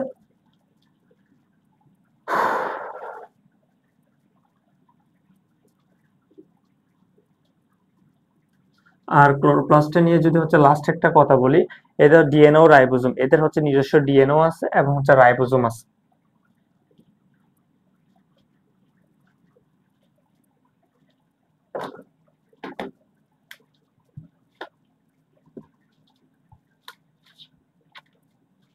আচ্ছা, ক্লোরোপ্লাস্ট গেল। এখন হচ্ছে আমরা ক্লোরোপ্লাস্ট, ক্রোমোপ্লাস্ট এবং লিউকোপ্লাস্ট এই তিনটা হচ্ছে আলাদা আলাদা ভাবে যদি ভাগ করি, এই যে যেমন ক্লোরোপ্লাস্ট, ক্রোমোপ্লাস্ট এবং লিউকোপ্লাস্ট, প্রথমে হচ্ছে আমরা লিখলাম যে ক্লোরোপ্লাস্ট, ক্রোমোপ্লাস্ট এবং হচ্ছে লিউকোপ্লাস্ট।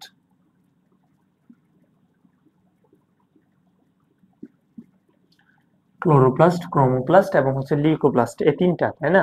তো এই যে ক্লোরোপ্লাস্ট, ক্লোরোপ্লাস্টের বর্ণ কিরকম, বর্ণ হচ্ছে সবুজ। আর ক্রোমোপ্লাস্ট হচ্ছে রঙিন, এটা বিভিন্ন বর্ণ হতে পারে। লিউকোপ্লাস্ট হচ্ছে বর্ণহীন। এখন এই ক্লোরোপ্লাস্ট যেহেতু সবুজ, তার মানে এটা থাকবে পাতা এবং হচ্ছে উদ্ভিদের কচি অংশে, কচি অংশ যেগুলি আছে, যেমন ছোট ছোট যে কাণ্ডগুলো আছে, আমরা সবুজ যেখানে দেখবো বুঝবা ক্লোরোপ্লাস্ট আছে। আর রঙিন অবশ্যই ফুল, গাজর যেগুলি রঙিন হয় আর কি, এরপর পাপড়ি, ফুলের পাপড়ি এগুলো হচ্ছে রঙিন হয়, তার মানে এখানে ক্লোরোপ্লাস্ট আছে। আর লিউকোপ্লাস্ট বর্ণহীন, তার মানে এটা হচ্ছে মূল, তারপর জনন কোষ, এরপর অর্থাৎ যেখানে কি নাই, মূল, জনন কোষ, এখানে হচ্ছে লিউকোপ্লাস্ট থাকে, আরেকটা আছে ভ্রূণ কোষ। ঠিক আছে, অর্থাৎ মূল, ভ্রূণ এবং হচ্ছে জনন কোষ এই তিন জায়গায় হচ্ছে কি থাকে, লিউকোপ্লাস্ট। ক্রোমোপ্লাস্ট থাকে ফুল, গাজর, পাপড়ি। ক্লোরোপ্লাস্ট থাকে পাতা, কচি অংশ যে যেগুলি থাকে, সেখানে হচ্ছে কি থাকে, ক্লোরোপ্লাস্ট থাকে। এরপর ক্লোরোপ্লাস্ট নিয়ে এতটুকু জানলেই হবে। এরপর ক্রোমোপ্লাস্ট নিয়ে এখানে হচ্ছে কি থাকে, জ্যান্থোফিল, ক্যারোটিন, ফাইকো, এরিথ্রিন, ফাইকোসায়ানিন এই জাতীয় বিভিন্ন হচ্ছে রঞ্জক পদার্থ থাকে, যার কারণে হচ্ছে এই যে বিভিন্ন রঙের হয় আর কি। এরপর হচ্ছে লিউকোপ্লাস্টে হচ্ছে কোনো কি নাই, ওই অর্থাৎ কোনো কি নাই, এই যে রঞ্জক পদার্থ নাই, যার কারণে সেটা হয় বর্ণহীন। যখন হচ্ছে লিউকোপ্লাস্ট সূর্যের আলোর সংস্পর্শে আসে, তখন হচ্ছে সেটা লিউকোপ্লাস্ট আবার কি হতে পারে, এখানে ক্লোরোফিল সৃষ্টি হতে পারে এবং সেটা আস্তে আস্তে ক্লোরোপ্লাস্টে পরিণত হতে পারে। ঠিক আছে,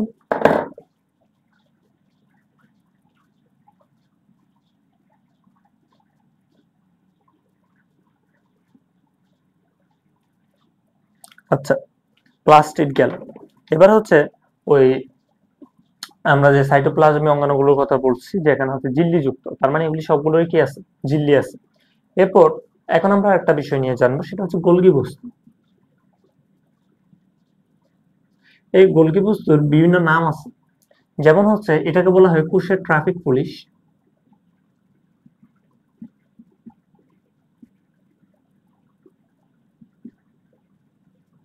এটাকে বলা হয় কোষের ট্রাফিক পুলিশ। তারপর হচ্ছে বা কার্বোহাইড্রেট ফ্যাক্টরিও বলা হয়, কার্বোহাইড্রেট ফ্যাক্টরি। আচ্ছা, এটা তোমরা গোলাই ফেলবো অনেক সময় যে কার্বোহাইড্রেট ফ্যাক্টরিতে আমরা তো জানতাম ক্লোরোপ্লাস্ট, আসলে না। কার্বোহাইড্রেট ফ্যাক্টরি হচ্ছে গোলগি বস্তু, এবং হচ্ছে শর্করা তৈরির কারখানা যদি বলে তখন হয়ে যাবে সেটা ক্লোরোপ্লাস্ট। অর্থাৎ বাংলায় বললে একরকম হয়ে যাবে, আর ইংলিশে বললে তখন সেটা হয়ে যাবে গোলগি বস্তু। এটাকে কার্বোহাইড্রেট ফ্যাক্টরিও বলা হয়। এরপর আরেকটা নাম আছে, সেটা হচ্ছে কোষের প্যাকেজিং কেন্দ্র। এটার আরেকটা নাম আছে, সেটা হচ্ছে কোষের প্যাকেজিং কেন্দ্র। আচ্ছা, আমরা তো এখন এর অনেকগুলো নাম জানলাম। তো এই যে গোলগি বস্তু, এটা প্রধানত পাওয়া যায় নাকি প্রাণী কোষে, প্রধানত প্রাণী কোষে পাওয়া যায়। এরপর উদ্ভিদ কোষে মাঝে মধ্যে পাওয়া যেতে পারে, কিছু কিছুতে পাওয়া যায়, প্রধানত পাওয়া যায় কিন্তু প্রাণী কোষে। এরপর হচ্ছে এটা কি কি দিয়ে গঠিত, সিস্টার্নি, বেসিকল, ব্যাকুয়াল, এই জিনিসপত্রগুলো দিয়ে গঠিত। এটা সিস্টার্নি,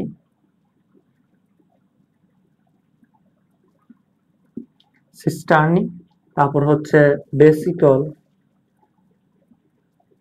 ব্যাকুয়াল দিয়ে গঠিত।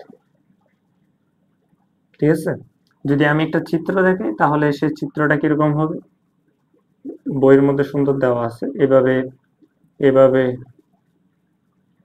এখানে কতগুলো হচ্ছে কি থাকে, ক্ষুদ্র ক্ষুদ্র হচ্ছে ব্যাকুয়াল থাকে, তারপর বেসিকল থাকে, সিস্টার্নি, এরপর হচ্ছে বেসিকল, ব্যাকুয়াল, এভাবে এই জিনিসগুলো দেওয়া থাকে। এটা হচ্ছে দেখতে অনেকটা এই ধরনের। আচ্ছা, সিস্টার্নি, বেসিকল, ব্যাকুয়াল দিয়ে হচ্ছে গঠিত। এরপর হচ্ছে যদি গোলগি বস্তুর আমি কাজ বলি, গোলগি বস্তুর কাজ কি, গোলগি বস্তুর কাজ হচ্ছে লাইসোজোম তৈরি করা।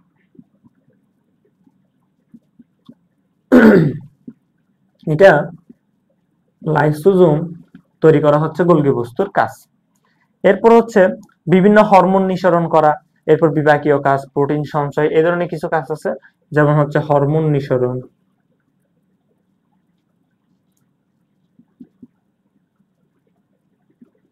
হরমোন নিঃসরণ, তারপর হচ্ছে কিছু বিপাকীয় কাজ,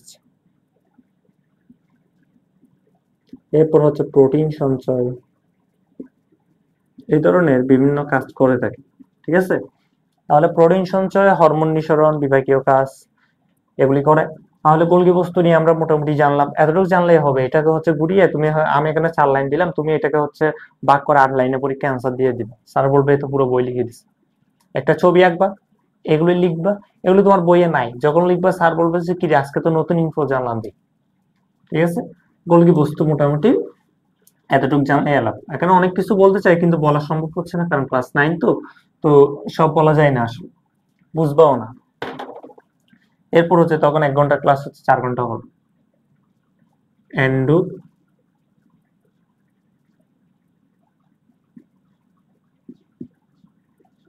এন্ডোপ্লাজমিক রেটিকুলাম,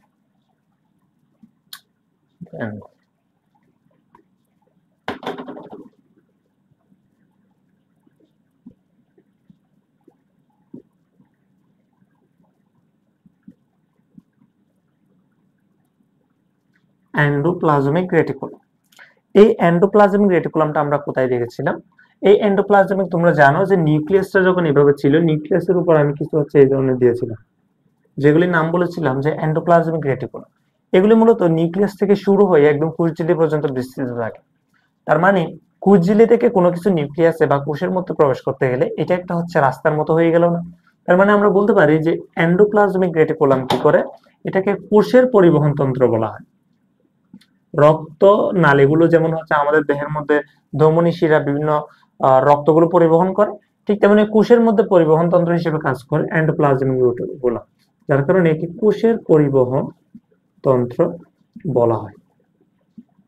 আচ্ছা, একে যদি কোষের পরিবহন তন্ত্র বলা হয়, এখন এন্ডোপ্লাজমিক রেটিকুলামকে আমরা দুই ভাগে ভাগ করতে পারি, একটা হচ্ছে মসৃণ, একটা হচ্ছে অমসৃণ। অর্থাৎ মসৃণের ক্ষেত্রে এন্ডোপ্লাজমিক রেটিকুলামের গায়ে রাইবোজোম থাকবে না। তো রাইবোজোম না থাকলে হচ্ছে, রাইবোজোম না থাকলে নাই, তার মানে এখানে হচ্ছে প্রোটিন তৈরি হবে না, অর্থাৎ প্রোটিন সংশ্লেষণ হবে না। মসৃণ কারণ হচ্ছে সেখানে কোনো রাইবোজোম নাই, রাইবোজোম থাকলে সেটা দানা দানা লেগে থাকে, তো যার কারণে সেটা অমসৃণ হয়ে যায়। তো মসৃণ, রাইবোজোম নাই, তার মানে এখানে হচ্ছে প্রোটিন সঞ্চয় হবে, সংশ্লেষণ হবে না। এখানে কি সংশ্লেষণ হবে, এখানে লিপিড এবং হরমোন সংশ্লেষণ হবে। এখানে সংশ্লেষণ হবে লিপিড ও হরমোন সংশ্লেষণ। আচ্ছা, এরপর অমসৃণের ক্ষেত্রে হচ্ছে রাইবোজোম আছে, যার কারণে সেটা অমসৃণ আছে। তার মানে এখানে কি সংশ্লেষ হবে? এখানে অবশ্যই প্রোটিন সংশ্লেষ হবে। তার মানে এখানে সংশ্লেষ হবে প্রোটিন ও এনজাইম সংশ্লেষ। আচ্ছা, এগুলি তো গেল। তাহলে মসৃণ এবং অমসৃণ আমরা এন্ডোপ্লাজমিকের যে প্রকারভেদ সেটা আমরা দেখে গেলাম। এখন হচ্ছে এন্ডোপ্লাজমিক রেটিকুলাম কি কি দিয়ে গঠিত? এটা হচ্ছে বেসিকল, সিস্টার্নি এবং হচ্ছে টিউবিউল নিয়ে গঠিত। এটা হচ্ছে বেসিকল, সিস্টার্নি এবং হচ্ছে কি দিয়ে গঠিত? বেসিকল, সিস্টার্নি এবং হচ্ছে টিউবিউল নিয়ে গঠিত। টিউবিউলস নিয়ে গঠিত এবং টিউবিউলস নিয়ে গঠিত। আচ্ছা, বেসিকল, সিস্টার্নি এবং টিউবিউলস নিয়ে গঠিত। টিউবিউল বলা হচ্ছে, টিউবিউলস হলো একটু, আচ্ছা, বেসিকল, সিস্টার্নি এবং হচ্ছে টিউবিউল নিয়ে গঠিত। এটা কোষের পরিবহন তন্ত্র বলা হয়। এরপর হচ্ছে এটার আমরা যদি এখন কাজগুলো দেখি, সেটা হচ্ছে এটার কাজ কি? মাইটোকন্ড্রিয়া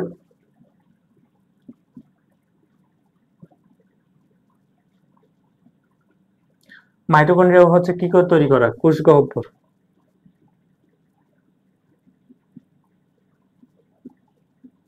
তার মানে মাইটোকন্ড্রিয়া এবং হচ্ছে কোষ গহ্বর তৈরি করা হচ্ছে এন্ডোপ্লাজমিক রেটিকুলামের কাজ। আসলে এটা ডাইরেক্ট তৈরি করে না, এটা মূলত হচ্ছে মাইটোকন্ড্রিয়া এবং কোষ গহ্বর তৈরি করাই হচ্ছে কি রাখে? ভূমিকা রাখে।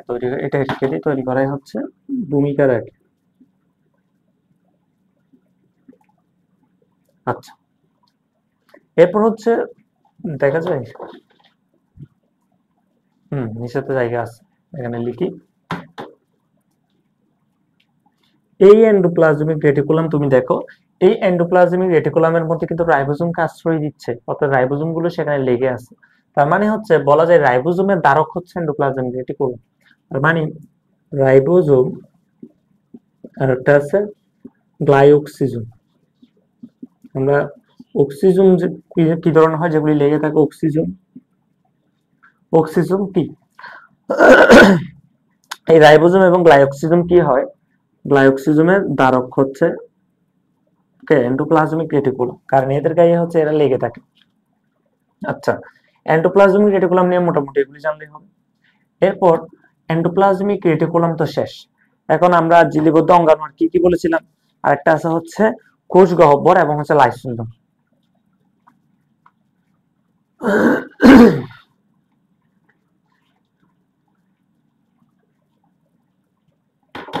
একটা আছে, সেটা হচ্ছে কোষ গহ্বর। আচ্ছা, কোষ গহ্বর জিনিসটা কি? কোষ গহ্বর হচ্ছে আমরা উদ্ভিদ কোষের প্রধান বৈশিষ্ট্য, সেটা আমরা জানি। প্রাণী কোষে থাকলেও সেটা হচ্ছে খুব ক্ষুদ্র, সাধারণত থাকে না। আর এই যে কোষের ভিতরে একটা আছে গহ্বর, এই গহ্বরে এই যে একটা প্রাচীরের মতো আছে, এই প্রাচীরকে বলা হয় টনোপ্লাস্ট। এই প্রাচীরকে বলা হয় কি? এই প্রাচীরকে বলা হয় টনোপ্লাস্ট। আচ্ছা, কোষ গহ্বরের চারপাশে যে প্রাচীরটা থাকে সেটা হচ্ছে কি? টনোপ্লাস্ট, বা চিল্লি যেটা থাকে সেটাও টনোপ্লাস্ট, সেটা হচ্ছে টনোপ্লাস্ট। এখন কোষ গহ্বর নিয়ে যদি প্রথমে বলি, সেটা হচ্ছে উদ্ভিদ কোষের, প্রধানত উদ্ভিদ কোষে দেখা যায়। এটা হচ্ছে কথা, এটা আমরা জানি, আমি আর লিখছি না। এরপর হচ্ছে কোষ গহ্বরের ভিতরে যে একটা গহ্বর হলো, সেখানে তো কোনো অঙ্গাণু নাই। তার মানে সেখানে একটা রস জমা থাকে, যেটাকে বলা হয় কোষ রস। তার মানে কি হয়? যে কোষ রস ধারণ, কোষ গহ্বরের কাজ কি? কোষ রস ধারণ করা। এরপর হচ্ছে এখন এই কোষ রসের মধ্যে তো কোনো কোষীয় অঙ্গাণু নাই, কিন্তু হচ্ছে বিভিন্ন ধরনের ডাইরেক্ট পানি থাকবে এমন তো কোনো কথা না। কোষ রসের মধ্যে হচ্ছে অজৈব লবণ, জৈব অ্যাসিড, এরপর হচ্ছে পানি থাকতে পারে, এর পানি আছে, এরপর হচ্ছে বিভিন্ন রঞ্জক পদার্থ, আমিষ, শর্করা, চর্বি, এগুলি থাকে। তার মানে এখানে কি থাকে? যে কোষ রসে অজৈব লবণ, পানি, আমিষ, শর্করা, চর্বি, আর কি থাকে? চর্বি, রঞ্জক পদার্থ, এই এগুলি থাকে আর কি। অজৈব লবণ, জৈব অ্যাসিড, বাস এই জিনিসগুলি হচ্ছে কি হয় সেখানে থাকে। কোষ গহ্বর নিয়ে এতটুকু জানলেই হবে। আর হচ্ছে কোষ গহ্বরের পরে আমরা জানবো লাইসোজোম। লাইসোজোম লাইসোজোম একটা কোষীয় অঙ্গাণু, সাইটোপ্লাজমীয় অঙ্গাণু। এই লাইসোজোম নিয়ে যদি বলি, লাইসোজোমের বিভিন্ন নাম আছে, সেটা হচ্ছে আত্মঘাতী তলিকা বা হচ্ছে সুসাইডাল স্কোয়াড। তো প্রথমে হচ্ছে এটার নামগুলো যদি আমরা লিখি, এটাকে বলা হয় আত্মঘাতী তলিকা, আচ্ছা, বা সুসাইড,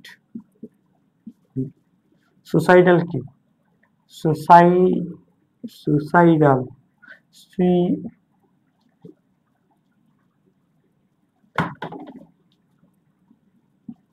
সুইসাইডাল স্কোয়াড।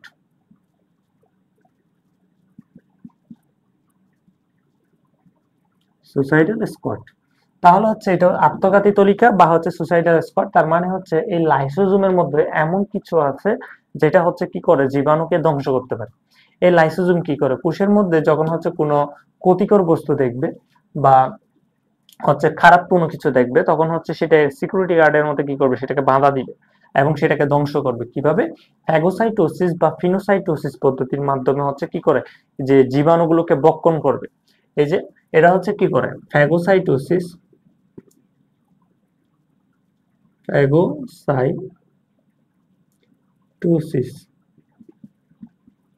বা পিনোসাইটোসিস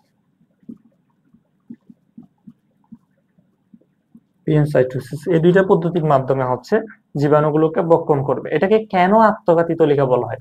আমরা জানি এটা ঝিল্লিযুক্ত অঙ্গাণু। তো ঝিল্লিযুক্ত হওয়ার কারণে এটা চারপাশে একটা আবরণ আছে, যার কারণে এটার ভিতরে জীবাণু ধ্বংস করার মতো যে উপাদানগুলো রয়েছে সেগুলি কি আছে, সেগুলো হচ্ছে একটা আবরণ দ্বারা আবৃত করে আছে।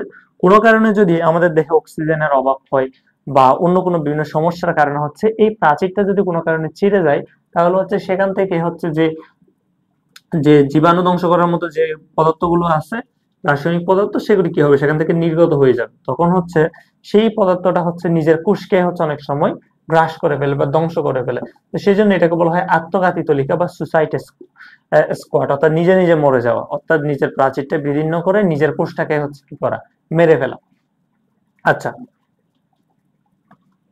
তো এই যে নিজে নিজে মেরে ফেললো, নিজেকেই নিজে মেরে ফেলা, এটাকে বলা হয় স্বগ্রাস বা অটোফ্যাগি করে। তার মানে এটা কি করে, এটা হচ্ছে অনেক সময় স্বগ্রাস বা অটোফ্যাগি অটোফ্যাগি করে। তার মানে এই যে পুরো একটা কোষের পরিপাক করে ফেললো, পুরো একটা কোষকে এসে হজম করে ফেললো প্রাচীরের সমস্যা হওয়ার কারণে, তো সেটাকে বলা হয় অটোফ্যাগি করে। তার মানে এই যে সম্পূর্ণ একটা কোষের সম্পূর্ণ কোষের পরিপাক পরিপাক এই সম্পূর্ণ কোষের যে পরিপাক, সেটাকে কি বলে, এই সম্পূর্ণ কোষের পরিপাককে বলা হয় অটোলাইসিস।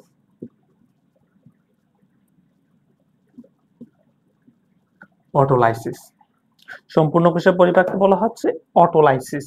তার মানে লাইসোজোম নিয়ে এটুকু জানলেই হবে। এখান থেকে একটা অনুধাবনমূলক প্রশ্ন দিতে পারে যে লাইসোজোমকে কেন আত্মঘাতী তলিকা বা সুইসাইডাল স্কোয়াড বলা হয় কেন, আর বলা হয় হতে পারে যে অটোলাইসিস কি, অটোফ্যাগি কি, এই জিনিসগুলো বলতে পারে। আচ্ছা, লাইসোজোম গেল। এরপর হচ্ছে এখন আমরা মোটামুটি ঝিল্লিযুক্ত যে অঙ্গাণুগুলো ছিল সেগুলো আমরা জেনে গেছি। এখন আমরা ঝিল্লিবিহীন অঙ্গাণু কি কি জেনেছিলাম, যে কোষ রস। কোষ রস এখানের মধ্যে কি আছে, কোষ কঙ্কাল, তারপর হচ্ছে র দিয়ে রাইবোজোম এবং দন্তাস দিয়ে হচ্ছে সেন্ট্রোজোম। আচ্ছা, সেন্ট্রোজোম, এই তিনটা জিনিস। প্রথমে আমরা কোষ কঙ্কাল নিয়ে যদি কথা বলি, কোষ কঙ্কাল জিনিসটা কি?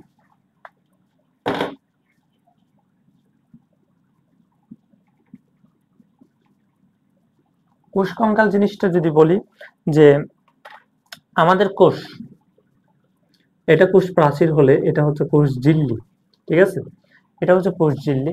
কোষ ঝিল্লির কাছাকাছি অর্থাৎ কোষ ঝিল্লির পাশে অতগুলো হচ্ছে এভাবে এভাবে, অর্থাৎ আমাদের দেহে যেভাবে কঙ্কাল থাকে সেভাবে হচ্ছে কোষেরও একটা কঙ্কাল আছে। এখন এই কঙ্কালটা কি হয়, কোষটাকে আমাদের কঙ্কাল আমাদের শরীরে কি করে, আমাদের দেহকে একটা নির্দিষ্ট আকৃতি দেয়, না হলে তো আমরা হচ্ছে দুমড়ে মুচড়ে যেতাম। তো এখন কোষের এই কঙ্কালটার কারণে কোষটা একটা নির্দিষ্ট শেপে থাকে। কোষ কঙ্কাল যদি নষ্ট হয়ে যায় তাহলে কোষটা তার শেপ হারাই ফেলবে। এখন হচ্ছে কোষ কঙ্কালে কি জিনিস থাকে যে সেটা একটা শেপ গঠন করে? কোষ কঙ্কালে মূলত থাকে অ্যাক্টিন, মায়োসিন, টিউবিউলিন।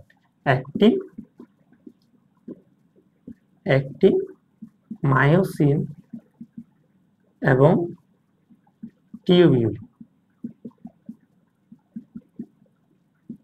এইগুলি মিলে কি করবে? এরা হচ্ছে প্রোটিন।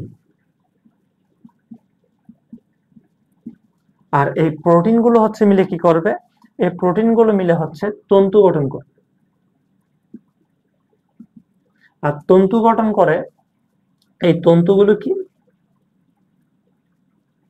তন্তুগুলো হলো মাইক্রো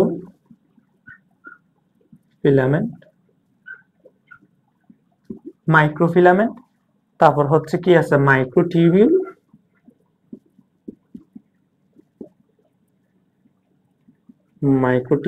এবং হচ্ছে ইন্টারমিডিয়েট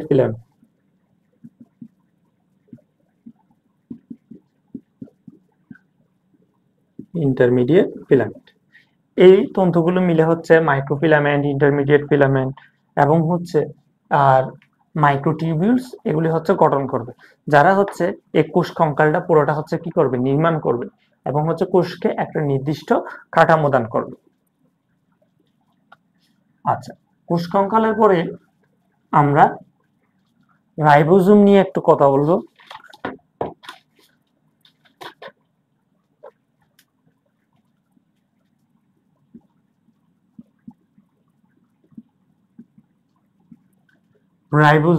রাইবোজোমের প্রধান কাজটা যদি আমরা বলি, এটার প্রধান কাজ হচ্ছে প্রোটিন সংশ্লেষণ। রাইবোজোমের প্রধান কাজ হচ্ছে প্রোটিন সংশ্লেষণ।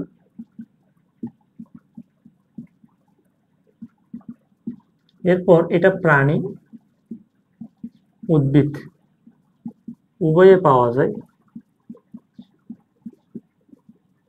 শুধু উভয়ে না, এটা হচ্ছে আদি কোষেও পাওয়া যায়, প্রকৃত কোষেও পাওয়া যায়, 70s এবং হচ্ছে 80s।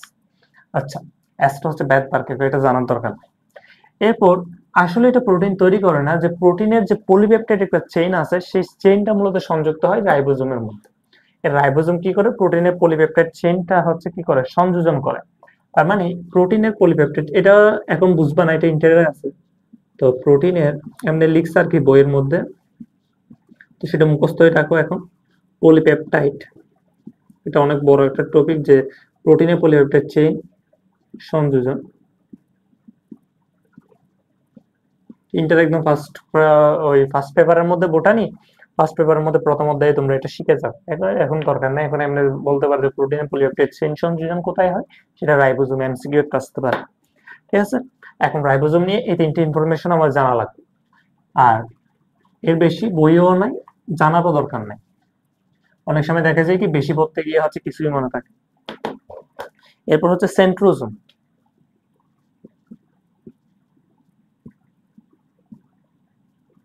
সেন্ট্রোজোম একটা চিত্র আঁকি।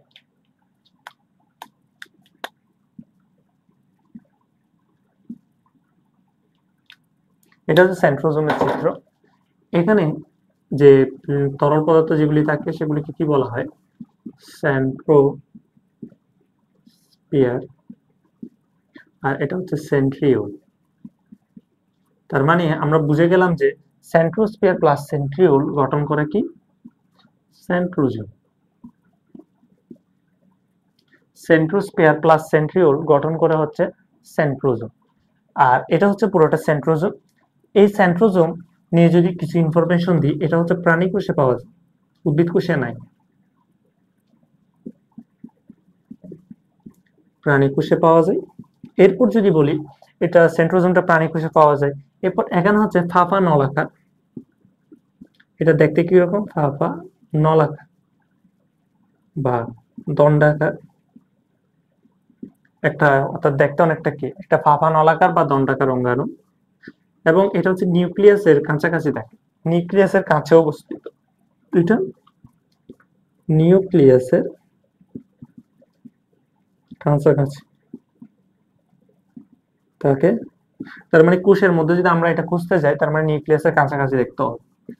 আচ্ছা, প্রাণী কোষে পাওয়া যায় ফাঁপা, নলাকার বা দণ্ডাকার একটা অঙ্গাণু, নিউক্লিয়াসের কাছাকাছি থাকে। এরপর হচ্ছে এটার মোটামুটি আমরা হচ্ছে কিছু গঠন জেনে গেলাম। এখন এটার কাজগুলো যদি বলি, এটা কি করে, এটা হচ্ছে স্পিন্ডল যন্ত্র সৃষ্টি করে। স্পিন্ডল যন্ত্র, যেটা আমরা কোষ বিভাজনে দেখব, স্পিন্ডল যন্ত্র সৃষ্টি। এরপর এটা দেখা যায় এটা ফ্লাজেলা সৃষ্টি।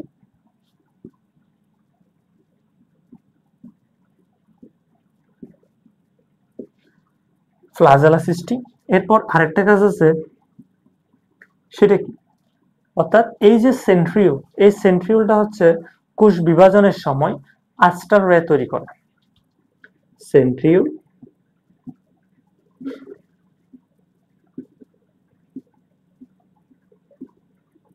বিভাজনের সময় আস্টার রে তৈরি করে। কি করে? সেন্ট্রিওল কোষ বিভাজনের সময় আস্টার রে তৈরি করে। তারপর স্পিন্ডযন্ত্র সৃষ্টিতে এবং হচ্ছে প্লাজেলা সৃষ্টিতে ভূমিকা রাখে। তাহলে সেন্ট্রোজোম শেষ, এইটুকু জানলেই হবে সেন্ট্রোজোম নিয়ে। এবার আমরা হচ্ছে নিউক্লিয়াস নিয়ে জানবো। যে আমরা বলেছিলাম যে একটা কোষ গঠিত হয় কোষ প্রাচীর, কোষ ঝিল্লি, সাইটোপ্লাজমীয় অঙ্গাণু এবং হচ্ছে নিউক্লিয়াস নিয়ে। তা আমরা সাইটোপ্লাজমীয় অঙ্গাণু যেগুলি দেওয়া আছে বইয়ে সব আলোচনা করে ফেলছি মোটামুটি। যার মধ্যে সবচেয়ে বেশি ইম্পর্টেন্ট ছিল মাইটোকন্ড্রিয়া, যেটার গঠনটা আসতে পারে। এরপর সবচেয়ে ইম্পর্টেন্ট ছিল প্লাস্টিড, অর্থাৎ ক্লোরোপ্লাস্টের গঠনটা আসতে পারে। এরপর আর তেমন ছিল না। গোলগি বডি মনে হয় একবার আসছিল, বলে যে কোষের ট্রাফিক পুলিশ নাকি কি, এই তো সব তো দেখাই দিলাম যে কি কি দিতে পারে। যে কোষের ট্রাফিক পুলিশ বললো হচ্ছে গোলগি বডি আনসার করবা। এরপর আর হচ্ছে যে প্যাকেজিং কেন্দ্র বললো হচ্ছে গোলগি বডি আনসার করে দিবা। প্যাকেজিং কেন্দ্রের পরে আর কি আছে, প্যাকেজিং কেন্দ্র বললো হচ্ছে গোলগি বডি আনসার করবা। এরপর আর হচ্ছে কার্বোহাইড্রেট ফ্যাক্টরি বললে, যে ইংলিশে বললে গোলগি বডি হবে, যে শর্করা উৎপাদনের কারখানা বললে তখন হয়ে যাবে প্লাস্টিড বা ক্লোরোপ্লাস্ট। আর হচ্ছে ওই কার্বোহাইড্রেট ফ্যাক্টরি বললে তখন হচ্ছে গোলগি বডি করবে। আচ্ছা যাক, তো এখন এটা তো গেল। এখন হচ্ছে আমরা এই আজকের ক্লাসে হচ্ছে নিউক্লিয়াসটা লাস্ট টপিক, সেটা হচ্ছে আমরা দেখবো। তাহলে নিউক্লিয়াসটা আমরা প্রথমে একটা ছবি আঁকবো। নিউক্লিয়াস কোষের একদম মস্তিষ্ক বলা হয় যেটা, এই আঁকলাম। কিছু ছিদ্র করে দিই, যেগুলো আমরা কোষ আঁকার সময় দেখাইছিলাম যে এগুলি হচ্ছে নিউক্লিয়ার রন্ধ্র।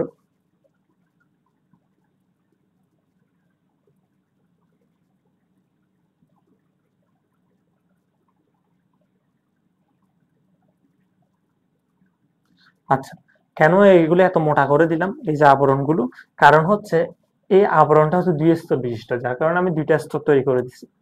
আচ্ছা, এখন এই যে বাইরের আবরণ আমি যেটা দিলাম সেটাকে বলা হয় নিউক্লিয়ার ঝিল্লি। এই যে ছিদ্র, সেগুলিকে বলা হয় কি? নিউক্লিয়ার রন্ধ্র। এরপরে বাকিগুলো আঁকি। ভেতরে আছে হচ্ছে কিছু ক্রোমাটিন তন্তু, এভাবে এভাবে এভাবে এভাবে এভাবে আছে ক্রোমাটিন তন্তু। একটা আছে নিউক্লিয়াস, এর ভিতরে আছে একটা নিউক্লিওলাস। তার মানে এটাকে বলা হয় নিউক্লিওলাস।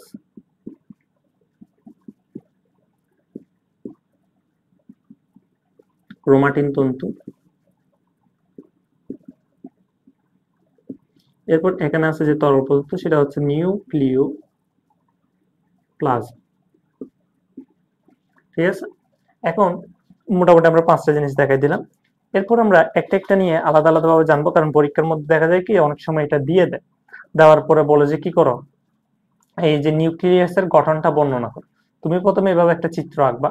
চিত্র আঁকার পর প্রত্যেকটা বিষয় নিয়ে আলাদা আলাদা ভাবে লিখবা।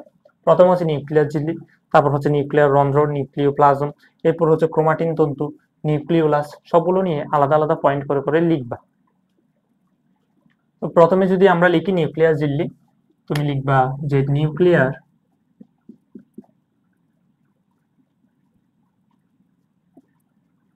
ঝিল্লি নিয়ে কি কি ইনফো দিবা, এটা দুই স্তর।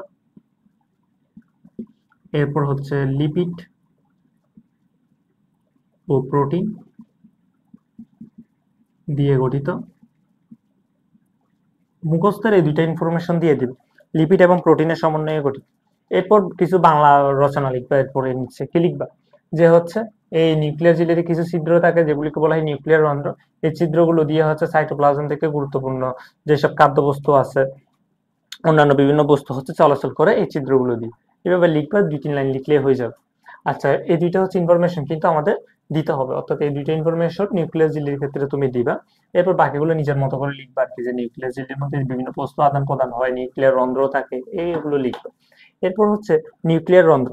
নিউক্লিয়ার রন্ধ্র নিয়ে আলাদা করে বলার দরকার নেই, কারণ নিউক্লিয়ার রন্ধ্র মানে এই ছিদ্রগুলো, সেটা আলাদা করে পয়েন্ট করার দরকার নেই, তাহলে সেটা বাদ দিলাম। এরপর নিউক্লিওলাস। নিউক্লিওলাসটা কি?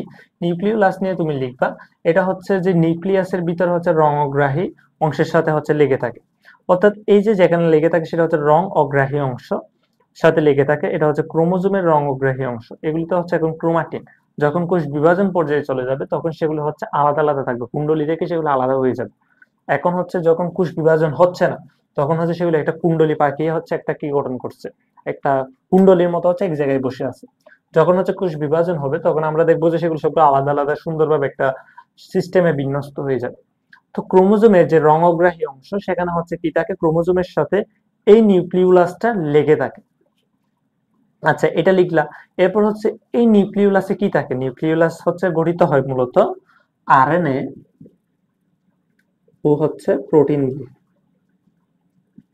আরএনএ এবং হচ্ছে প্রোটিন দিয়ে এই নিউক্লিওলাসটা গঠিত, এইটুকু লিখলে হবে।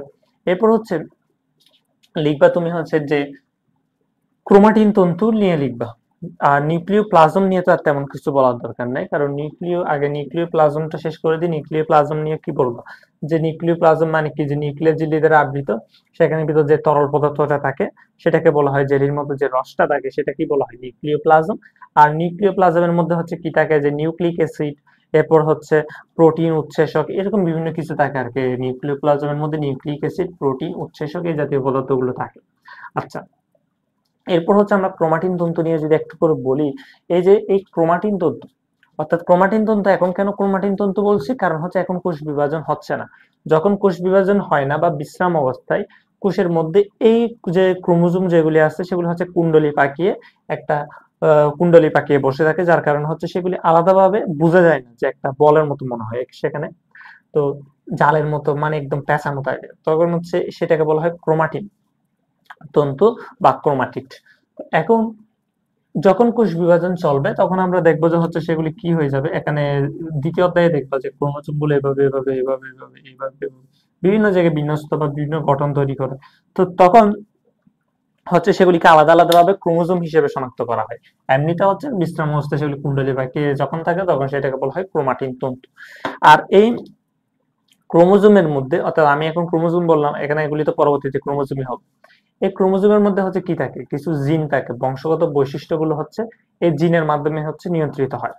এরপর হচ্ছে, অর্থাৎ আমাদের যে বৈশিষ্ট্য সবগুলো হচ্ছে এখানে যে ক্রোমোজোমের মধ্যে যে জিনগুলো থাকে সেই জিনগুলোই হচ্ছে নিয়ন্ত্রণ করে। যেমন কারো চুলের রং কালো, কারো চুলের রং হচ্ছে সাদা, আবার হচ্ছে যে দেখা যায় কি, ওই অনেক সময় দেখা যায় কারো চুল সাদা হয় বিভিন্ন দেশে, অনেকের চামড়া সাদা।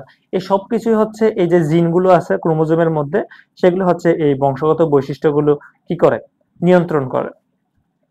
তারপর হচ্ছে এগুলি বংশগত বৈশিষ্ট্যগুলো নিয়ন্ত্রণ করে, এগুলো এক বংশ থেকে আরেক বংশে হচ্ছে নিয়ে যায়, এই যে ক্রোমোজোমের মাধ্যমে হচ্ছে যায়। তারপর হচ্ছে যে জিনগুলো আছে সেগুলি হচ্ছে আমাদের বংশের বৈশিষ্ট্যগুলো কি করে, প্রকাশ করবে। আচ্ছা, তাহলে আমরা তো সেটা বুঝলাম। এখন আমরা একটা হচ্ছে ক্রোমাটিন তন্ত্র, একটা হচ্ছে কি দেখবো, আলাদাভাবে একটা চিত্র দেখবো, যে চিত্রটা দেখলে মোটামুটি হয়ে যাবে একটা ক্রোমোজোম কিরকম দেখতে হয় আর কি। আচ্ছা, এটা তো আমরা নিউক্লিয়াস দেখলাম, এখন নিউক্লিয়াসের ক্রোমাটিন তন্তুগুলো বলছিলাম, পরবর্তীতে ক্রোমোজোম হবে। এখন আমরা একটা ক্রোমোজোম আঁকি, এই যে ধরো একটা বাহুর মতো। হ্যাঁ, তো এখানে একটা জায়গায় হচ্ছে সেটা একটু ইয়া হবে, চেপে যাবে। আচ্ছা, এখানে দেখো তো, এখানে একটু চেপে গেল না, এই চেপে যাওয়া অংশটাকে বলা হয় গৌণকুঞ্জ। এখন কথা হচ্ছে, এটা যদি গৌণকুঞ্চন হয় তাহলে নিশ্চয়ই আগে একটা মুখ্যকুঞ্চন হয়েছে। মুখ্যকুঞ্চন কোনটা, সেটা হচ্ছে মাঝখান বা কোন একটা জায়গায় আর কি, আমি সেটা দেওয়া হয়নি চিত্রটা আসলে একটু, এই জায়গায় থাকে হচ্ছে সেন্ট্রোমিয়ার, এটা হচ্ছে মুখ্য কুঞ্চন, এখানে থাকে সেন্ট্রোমিয়ার। পরবর্তীতে প্রান্তের দিকে সৃষ্টি হলো গৌণ কুঞ্চন, আর এই গৌণ কুঞ্চনের যে উপরের অংশটা সেটাকে বলা হয় স্যাটেলাইট।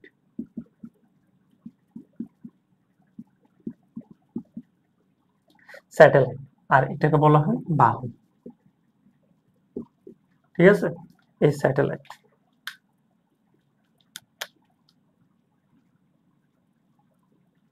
তাহলে আমরা এখন একটা ক্রোমোজোম দেখলাম, সেন্ট্রোমিয়ার হচ্ছে এটা, এটা হচ্ছে গৌণ কুঞ্চন, আর এটা হচ্ছে স্যাটেলাইট, আর এটা হচ্ছে এইটুকু অংশটা হচ্ছে বাহু।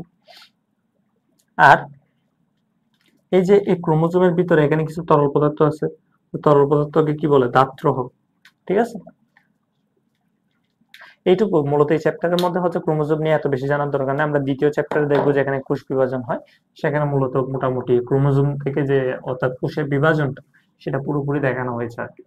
এখানে জাস্ট এইটুকুই জানলে হবে। আর না, ক্লাস 9 তো, আর 9-10 এর মধ্যে এত কিছু লাগেও না। আমি যখন ক্লাস 10 এসএসসি দিচ্ছি, তখন হচ্ছে আমার এসএসসি তে মার্ক ছিল কত জানো? আমার এসএসসি তে মার্ক ছিল হচ্ছে 98, 100 এর মধ্যে 98। তো তার মানে কি? অথচ এই যে এসএসসি 9-10 এর যে বই, সেখানে অনেকগুলো চ্যাপ্টার আমি ভালো করে পারতাম না, কিন্তু আমি যে চ্যাপ্টারগুলো, কিছু সিলেক্টিভ চ্যাপ্টার আমি কি করেছিলাম, বাছাই করেছিলাম, যেখান থেকে আমি কি করব, আনসার করব এবং খুব ভালো করে পড়বো। আমি এসএসসির বইটা কমপক্ষে হচ্ছে 50 বারের উপরে পড়েছি। ঠিক আছে, কারণ হচ্ছে এই যে বেশি পড়ি নাই, মূলত যে যে টপিকগুলো হচ্ছে বেশি গুরুত্বপূর্ণ সেগুলি বারবার পড়েছি, এবং সেখান থেকে দেখা যায় প্রতি বছর বারবারই আসে। সেই জন্য পরীক্ষা নিয়ে হচ্ছে এত টেনশন করার কিছু নেই। অর্থাৎ হচ্ছে অতিরিক্ত ইনফরমেশন জানার দরকার নেই, আমার যতটুকু লাগবে আমার ততটুকুই জানলে হবে। আমি এখন কোনো গিয়ে হচ্ছে, তুমি কোনো এখন গিয়ে মেডিকেল অ্যাডমিশন দিচ্ছ না যে বায়োলজির বস হতে হবে। তো যার কারণে ক্লাস 9-10 এর এই যে একটা বই দেওয়া আছে, এই বইটা এনাফ, এতটুকু করলেই হবে। এর বাইরে থেকে সিকিউ আসবে না, সিকিউ আসবে না, মাঝে মধ্যে একটু একটু প্রশ্ন একটু উল্টাপাল্টা বা একটু ইনফো একটু বাইরে থেকে দিয়ে দেয়, সেটা সমস্যা নেই, সেটা আমি এখানে বলে দিচ্ছি ক্লাসের মধ্যে। ঠিক আছে, তো আমরা তাহলে ঠিক আছে, পরবর্তী পার্টের মধ্যে যে 2টা পার্ট হবে, এই চ্যাপ্টারের প্রথম পার্টটা শেষ, পরবর্তী 2টা পার্টের মধ্যে আমরা চ্যাপ্টারটা ক্লোজ করে দিব। তাহলে আজকে এই পর্যন্ত, দেখা হবে পরবর্তীতে অন্য কোনো ভিডিও নিয়ে। আসসালামু আলাইকুম।